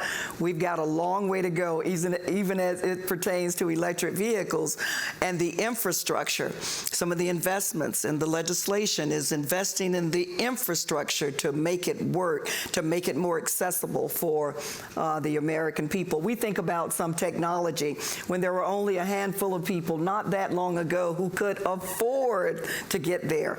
We think about solar energy. There were only a handful of people who could turn their businesses or their homes into solar power, to utilize solar power. Driving down the costs, investing in our technology, investing in infrastructure is the way we get it done. Yeah, and I agree. I think on electric vehicle and charging infrastructure, I think it's actually pretty easy. I mean, any place that has electricity, in theory, you just have to put a station in. I have a hybrid, by the way. I'm a good Republican, aren't I? Thanks, yeah. But anyway, it's, yeah, thank you for the applause. I appreciate that. No, but I think the, the charging infrastructure is easy. And you see it. I'm sure here in California it's everywhere, but you see it anywhere. You go to a parking garage, there's like charging infrastructure. If you're on the interstate, I'm sure any rest area you could pull over and there's charging infrastructure there. What I do worry about a little bit is the dependence on foreign sources of rare earth minerals that we have on these electrical issues. Okay, China is continuing to grow its monopoly in Africa, in the Near East, and everywhere in terms of rare earth minerals. So there's two things on that. Number one is we can't, on the one hand, be fighting for electric vehicles, fighting for energy independence, and also fighting against mining some of our own rare earth minerals, right? That's a debate that has to happen. Secondarily, there is a lot of good stuff going on, and I really believe in what the government's doing through DOE on some of this stuff in terms of how do we build batteries that don't rely on those rare earth minerals. And there's a lot of I truly believe that within 5 or 10 years, frankly, we're going to have good battery capacity that frankly relies on far less than what we see. But yeah, that is a big concern of mine in terms of how do we talk about the CHIPS Act, we talk about our sources of protecting American manufacturing. This is a huge area. When an F-35 has 300 pounds on it of rare earth minerals that don't come from the United States of America, it really is a focus that I think we have to be focused on. Yeah, you talked about the uncertainty of wind and solar, that people say, well, sometimes the wind doesn't blow, sometimes the sun doesn't shine. What role should they play in the transition that we have to make? I think you mean the role of like solar and wind? Yeah. I think it's huge. I think it's huge. The issue with solar and wind is less about, we know it produces the energy. The thing is, if you look at how the energy grid goes and how it's bid and how power works, you have these peaks, right? So let's say it's a hot day. Here's the peak of energy use. At night it goes down. So what happens? Well, wind tends to blow a little more at night, so you have more energy production over here. Solar during the day, but what you can't do is necessarily produce energy at that perfect level. And that's where things like battery storage, when we can get there, when it works, where you can store stuff done that way. Transmission, can you transmit energy from Illinois, for instance, to Iowa if Iowa's higher needs and Illinois is producing?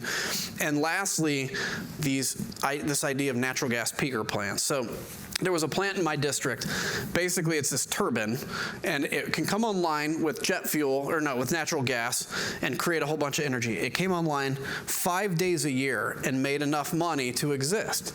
And so what would happen is, on those areas, so if we have a lot of wind and we have a lot of solar, there may be days where we have high peak, high requirements for energy, low production, and then you have this fairly cheap infrastructure called peaker plants that can exist to cover that delta when that happens. I think that's the intermediary step, but solar and wind to me is going to play a very essential role in the future. Val, any comment before we turn to student questions? I agree wholeheartedly, and I think this is the third time.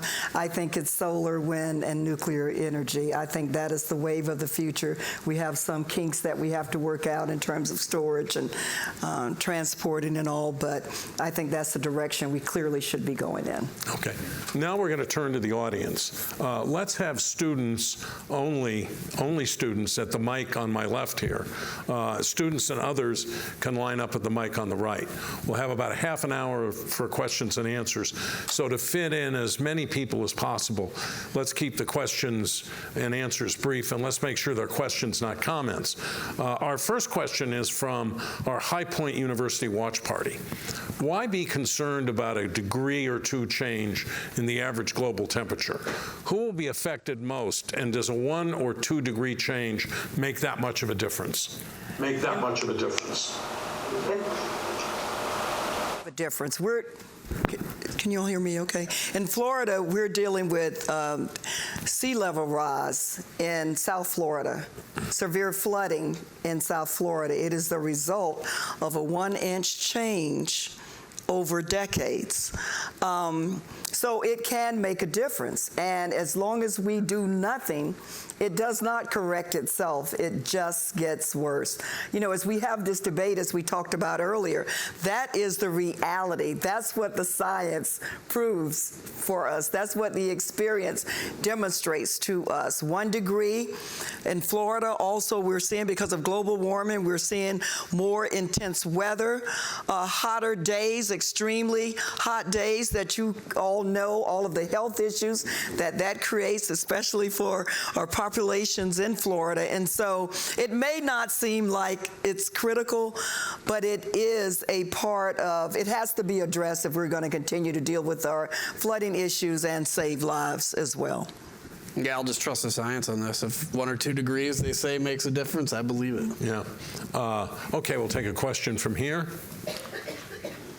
Yeah, so even with 0 GHG emissions, no more greenhouse gases up into the atmosphere, we still have a greenhouse effect to deal with. It seems to be causing a lot of problems with the ecosystems in the world that we rely on. For example, fishing for food. The coral reefs are collapsing, and we're watching them collapse. Do you think enough is being done to address this ecological collapse that we're currently dealing with? Are you from Florida? Because you certainly sound like you're from Florida, talking about the coral reefs. No, I'm from LA, but... Yeah. So to answer your question, I guess we're not doing enough. You know, this is one of those issues, and I'm so glad that Adam and I have been invited to be a part of this discussion today. I think when we look at some of America's greatest accomplishments, we've lost ground because we did not see it as an ongoing issue.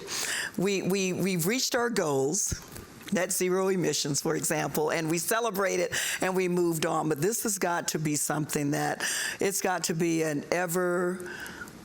everyday kind of issue, because the environment is ever changing.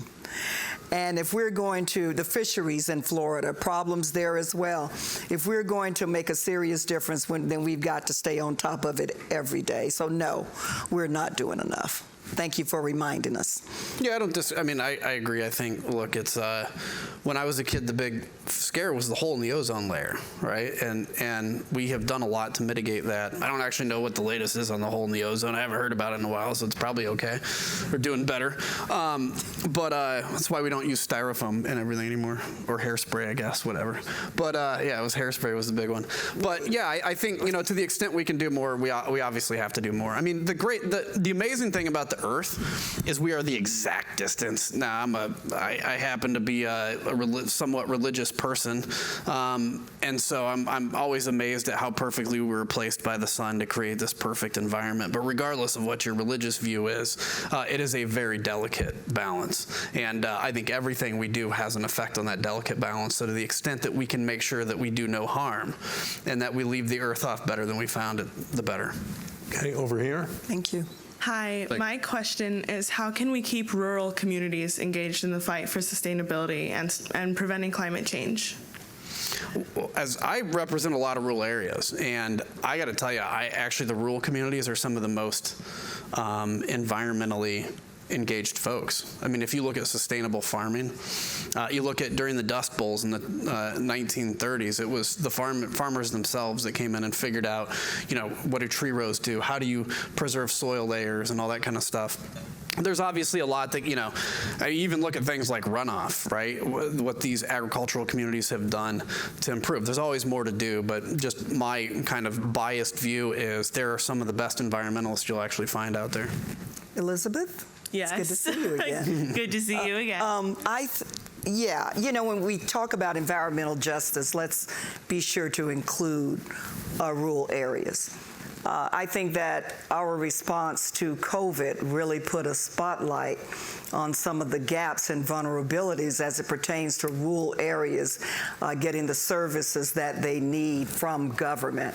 And so we have to remember some of the unique challenges of being a part of rural communities and having access to services. So they should be on our list of addressing environmental justice issues. Thank you. Thank you. Over here. Hi, my name is Connor. Thank you for being Connor. here. My question for you is kind of related to a little bit more about your assignments. We were talking earlier about nuclear power. We know that to solve any of these challenges for climate change, we got to work with partners around the world in many countries with large populations. When we're talking about nuclear power or other sensitive technologies, what are your thoughts on sharing these with other countries, particularly with nuclear power with other countries and the risks it plays to homeland security, but also in the importance in foreign affairs and how we're going to approach that on the international stage? Well, we do the gold standard of our nuclear agreements, and it's part of the reason why I want to be the world leader in that, because other countries don't. And so you look at, for instance, just because my mind's blanking, there's one that we actually call the gold standard of 1, 2, 3 agreements. And basically what that requires is it'll be United States companies, American companies that come build these plants, in some cases operate, train people to run them, but they don't keep our technology. And so I think we do a really good job of that on nuclear non-proliferation at the moment. Some other countries don't. And I think that's why it's essential for us to be the world leader in that area, because frankly, it's put us at a disadvantage because some countries are willing to go sign a nuclear agreement with anybody, anytime, anywhere without restrictions. We don't have that. So it's put us at a bit of an economic disadvantage, but countries that do operate and run US-based nuclear power plants have a great safety record, and they also don't proliferate that technology. I agree with Adam, and the other point that you bring to our attention is that it is a global issue, and it does have to be addressed globally. Thank you, Connor. Thank you. Okay. Next question. So both of you guys mentioned the outsized influence that money holds in politics, and I'm a student. I'm a high school freshman, so obviously I'm not a billionaire or an elected Not official. yet. I'm not either. So I wanted to ask, what can me and my peers, how can we make a difference about the climate crisis? You want to go first? Yeah. Okay. The money in politics. We've got to continue to do the work to get money out of politics, right? Because it's about protecting people. It is not about the candidate who has the ability to raise the most money and serve special interests. So, there are a lot of ways that you can get involved in this issue. Yeah, you're young and your life is way ahead of you, but even the programs that we're involved in today, the Common Ground Committee, looking for bipartisan issues. And you know, you may not want to get involved in politics, but remember, politics touches every aspect of your life. We're here to talk about the environment today. It is a major one. So supporting organizations volunteering for organizations that really want to find common sense solutions to deal with some of America's toughest problems. And I'm sure the university here has a list of organizations that you can get involved in to support them. I would add to that, you know, it's very tempting to want to be like, there's an injustice, I need to go out and solve it. I don't know what I can do personally to solve it. Solving injustices are very rarely things one person can do. There are things movements do and teams do. And so I think it's recognizing that if you don't see necessarily the path where you can go out and be that person, can you be parts of an organization that are making a difference? And people making a difference over time, organizations making a collective difference. That's how you change things. So I think it's recognizing that even though times you can get frustrated, I get frustrated with a lot of what's going on in politics. If you read my Twitter feed, but I also recognize that all I can do is control what I can control and be able to look in the mirror at the end of the day. Yeah. Right. Thank you. Thank you. Hi, my name is Brandon, and first of all, I just want to thank you all for coming out here and speaking with all of us today. Thank you. And just being open to discussion when it is it's a time with such like political divide, and especially to Representative Mr. Kinzinger, I have so much respect for you for standing up to your platform. And thank you. Yeah, so I had a question about misinformation and how that kind of plays a role in politics. I know that over the past few decades, there's been many, with the growth of media, of course, and like how the video mentioned, how information is so like readily accessible, and of course there's right information that is being spread, but there's also wrong kinds of information that is being spread to all sorts of people, and that's been seen with activist groups like Americans for Prosperity, with like the far right groups. And I just want to ask, how can those misinformation tactics be fought against? I think truth always prevails, so truth first. Secondarily, I think we live in a new world where we've kind of been, for the first time, we have computers that outperform our brains, first time ever, right? And that's our phones. And that you hear about that with, like, I'm in California, so like algorithms, a cool thing to say now, I guess, or whatever. But like, you know, if you're on Twitter or you're on Facebook and it's sending stuff at you because it's already predicting what you don't even know you're predicting. So it's a different world that we live in. I am heartened, frankly, by the Dominion lawsuit against Fox News, because I look at it and say, look, we have to preserve the First Amendment, okay? You have a right to lie. That is your right. But you don't have a right to knowingly lie that causes damage in, you know, whatever this case is about. So I think within the context of the First Amendment, suing for actual damages to lies and knowing misinformation is something that can actually put these organizations maybe within the wheelhouse of where they can actually be committed to some version of truth. Look, you may have, some of you in here may have parents that think very differently than you. There's nothing you can do about that. You can have a discussion with them if you want to, but the best thing I recommend is just to love your parents and put some of that stuff aside and just be committed to truth for yourself personally. I had to tell you, there is a bigger hunger for truth out there than it seems right now. I would just say that the truth still matters, and there are no alternative facts. And look, we all have our First Amendment rights. There's no doubt about that. If my neighbor tells a lie, okay, nobody cares. They might tell the lie to me and the neighbor on the other side. But if you are in a powerful position and you tell a lie, it can make a difference. And, you know, it goes back to holding people accountable and not acting like what you know is a lie, what you know is untrue, didn't happen, or it doesn't matter, or it does not exist. And we were together earlier in our smaller group. We talked about holding people accountable and having a zero tolerance for certain things. Look what misinformation has done to us. We have a lot of serious issues that we need to be solving. But look at the misinformation that we have been exposed to over the last few years. It has done damage. When we're arguing with scientists in this area, whether the science is true or not, so zero tolerance, right? And if you are going to be a part of a group or an organization, you're in the classroom, zero tolerance for misinformation. It may seem harmless, but it can do tremendous harm. And we're going to be dependent. Now is the time for all good men and women to come to the aid of our country. We're going to be depending on you to stand up and carry the banner to help us, as someone said earlier today, to help us form that more perfect union. It's on you. It will be soon. And so misinformation is not harmless.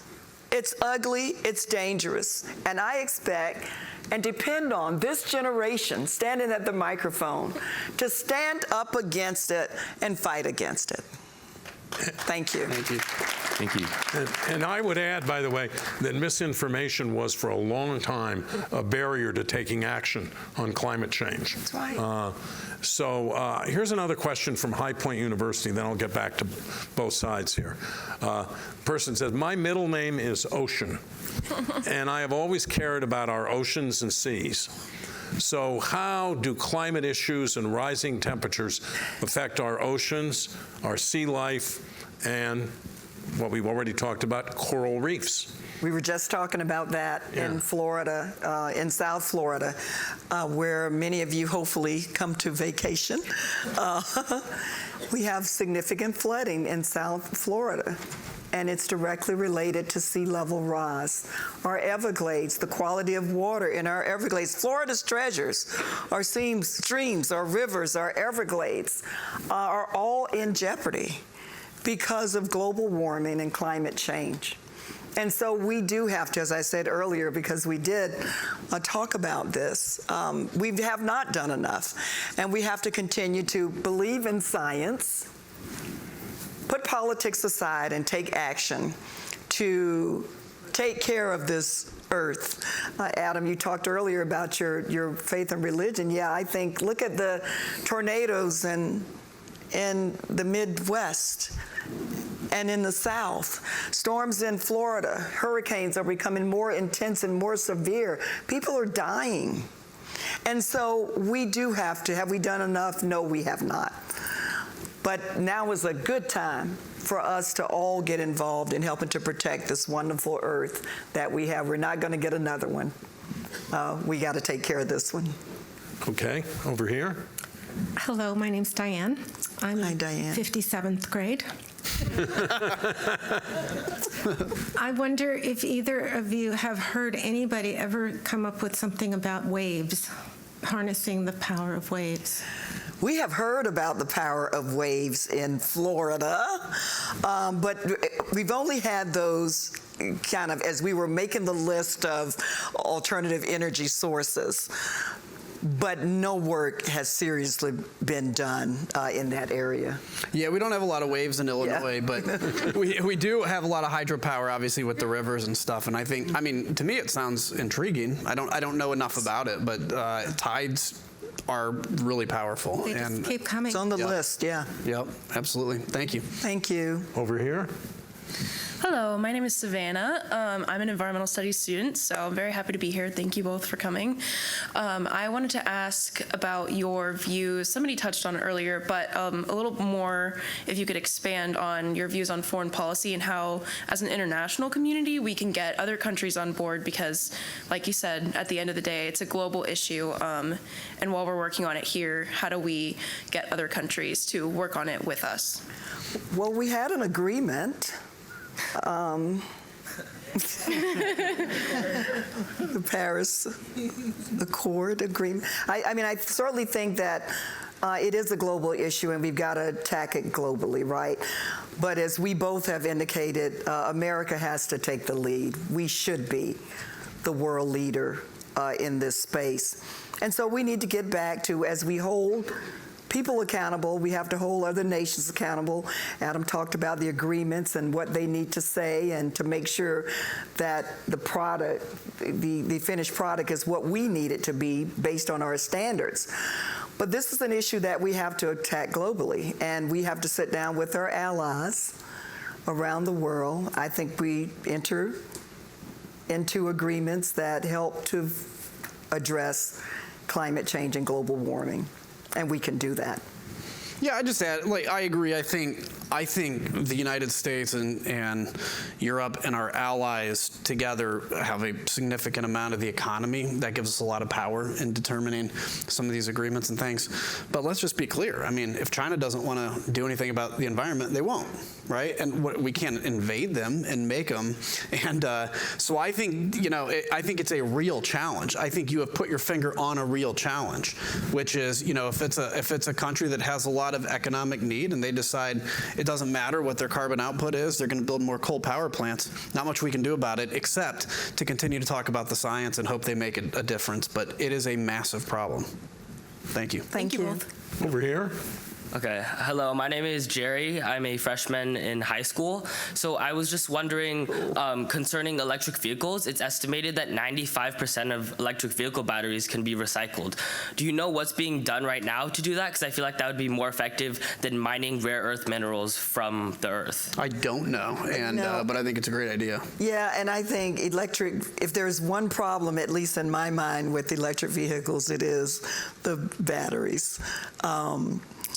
But I don't have any information on that. I don't know where we need to go with that, but that's a good thing to keep thinking about. It really is. Yep. Yeah. Absolutely. Thank you. Thanks, If it can Jerry. be done, we ought to do it. Yeah, obviously. Yep. Thank you. Thanks, Jerry. Hi, my name is Isaac. Thank you both for being here. It seems like there's a new emergency every day, and there's a new fire that needs to be put out. I was just wondering, what do you guys think, like, how do you continue to lead and push forward on these issues of climate change and bring communities together despite the fact that or acknowledging the fact that, issues of homelessness and issues of gun violence and all these other things keep coming up that feel like they need to be addressed right now immediately as well. So. Isaac, thank you so much for that. And y'all invite me back to talk about gun violence, because that's a whole nother issue. But you're right. We have a ton of issues, critical issues that we are dealing with. But as I said earlier, climate change should never be one of those issues that we pick up and put down. That it has to be a every day, every year, every decade for centuries that we're addressing this issue of climate change. While we deal with our deficit and gun violence and hunger and health care and all of the other critical issues that we are dealing with, I think that we will get where we need to be. I'm praying with a lot of the issues you just listed. But I think we have to have the attitude as we work on climate change that we will never get where we need to be, to keep the energy and the work being done. But remember who we are.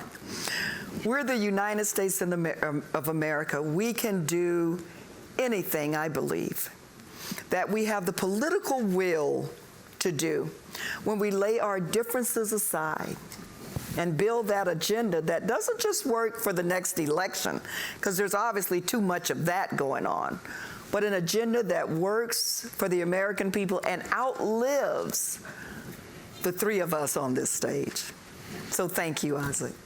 And I know we have a limited time, so I'll keep it really short and just say ditto. I think we can fit in two more quick questions. Hi, my name is Shantanu. First of all, thank you so much for this event. My major isn't even close to what is being done here, but I got to learn so much from your guys' talk.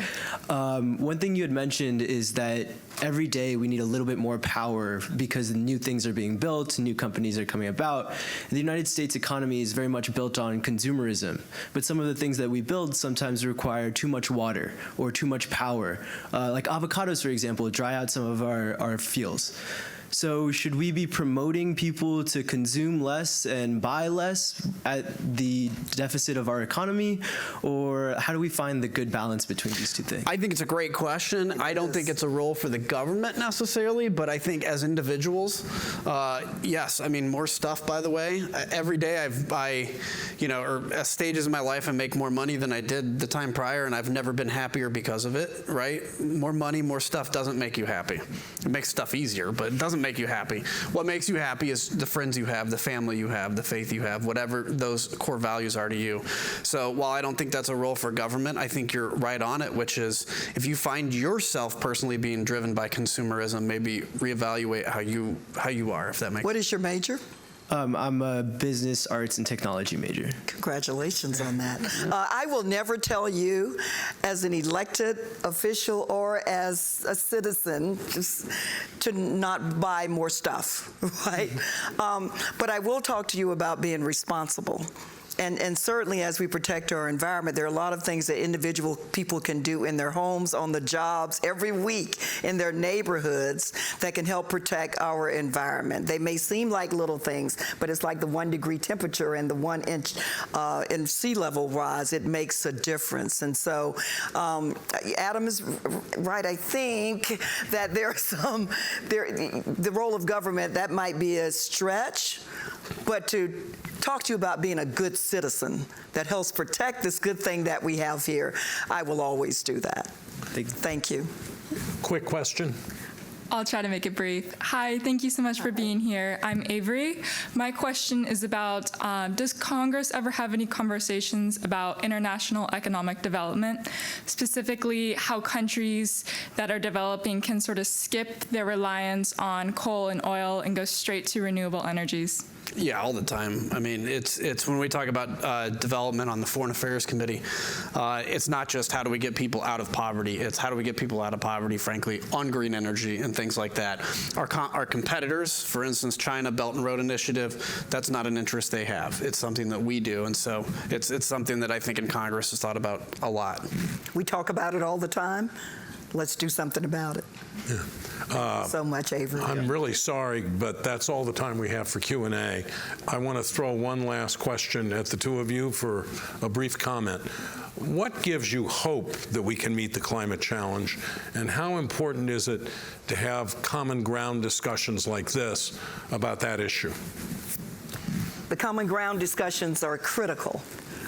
When we talk about our similarities and what we agree on as opposed to starting with what we disagree on. Bob, I have hope because I really do believe that this is the greatest country. I've seen this country do some amazing things. If we think historically about some things that we have been able to accomplish, how did we get them done?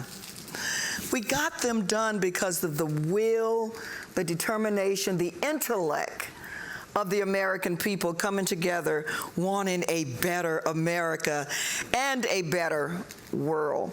So I really do. I believe, not just because I'm from Orlando, Florida, I believe in us because I've seen what we can do. And I really do believe we can do anything if we lay our political differences aside and put all of our energy into the American people and invest it in something that is bigger than us. We've done it because we have done it before. Climate change is a crisis. It is a national security issue, and we have the ability to do something about it. And I really do believe that we will. Adam? I have plenty of hope, and I'll tell you, I look at Ukraine and I see people that are artists and business people and machinists fighting together to defend themselves for freedom. I think that human ability to say we have to do something when our very nature is at threat exists in you guys, and it exists on the issue of climate. But do not underestimate the role that you will play in this, because every generation gets the torch passed to them, and it's your time now. So thank you for having us. Thank you.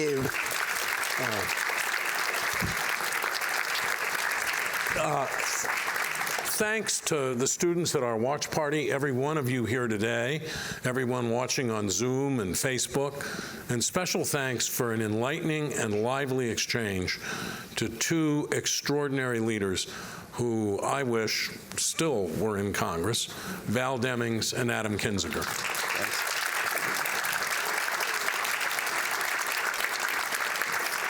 Finally, let me turn the floor over to the CEO of the Common Ground Committee for some closing thoughts. Bruce, and by the way, after he's done, we'll have a short break, and then we'll resume at 3 o'clock.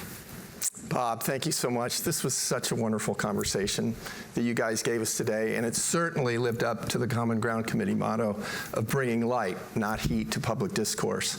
And after listening today, I hope that this discussion amongst these incredible panelists here has given you a sense of hope that we can bridge our political divides and perhaps some inspiration to engage in your own conversations with a little more understanding and with an eye towards a more positive outcome. And we really value your input on this event, so I'm going to ask if you would please take our survey that you can access using the QR code here. Also, there's one on our website. We're partnering with another organization called Ecology, so for every survey that's completed, they will plant 5 trees. So please share your feedback. Deepest gratitude to the Dornsife and Wrigley Center, especially Kami Akavan and Nicole Pompeo, Christy Plaza, Jessica Dutton, and Catherine Royster, and to our panelists. Thank you so much for a wonderful conversation. We're better educated. You have inspired us, and it's just wonderful. Thank you so much. Thank you. Thank you, everyone.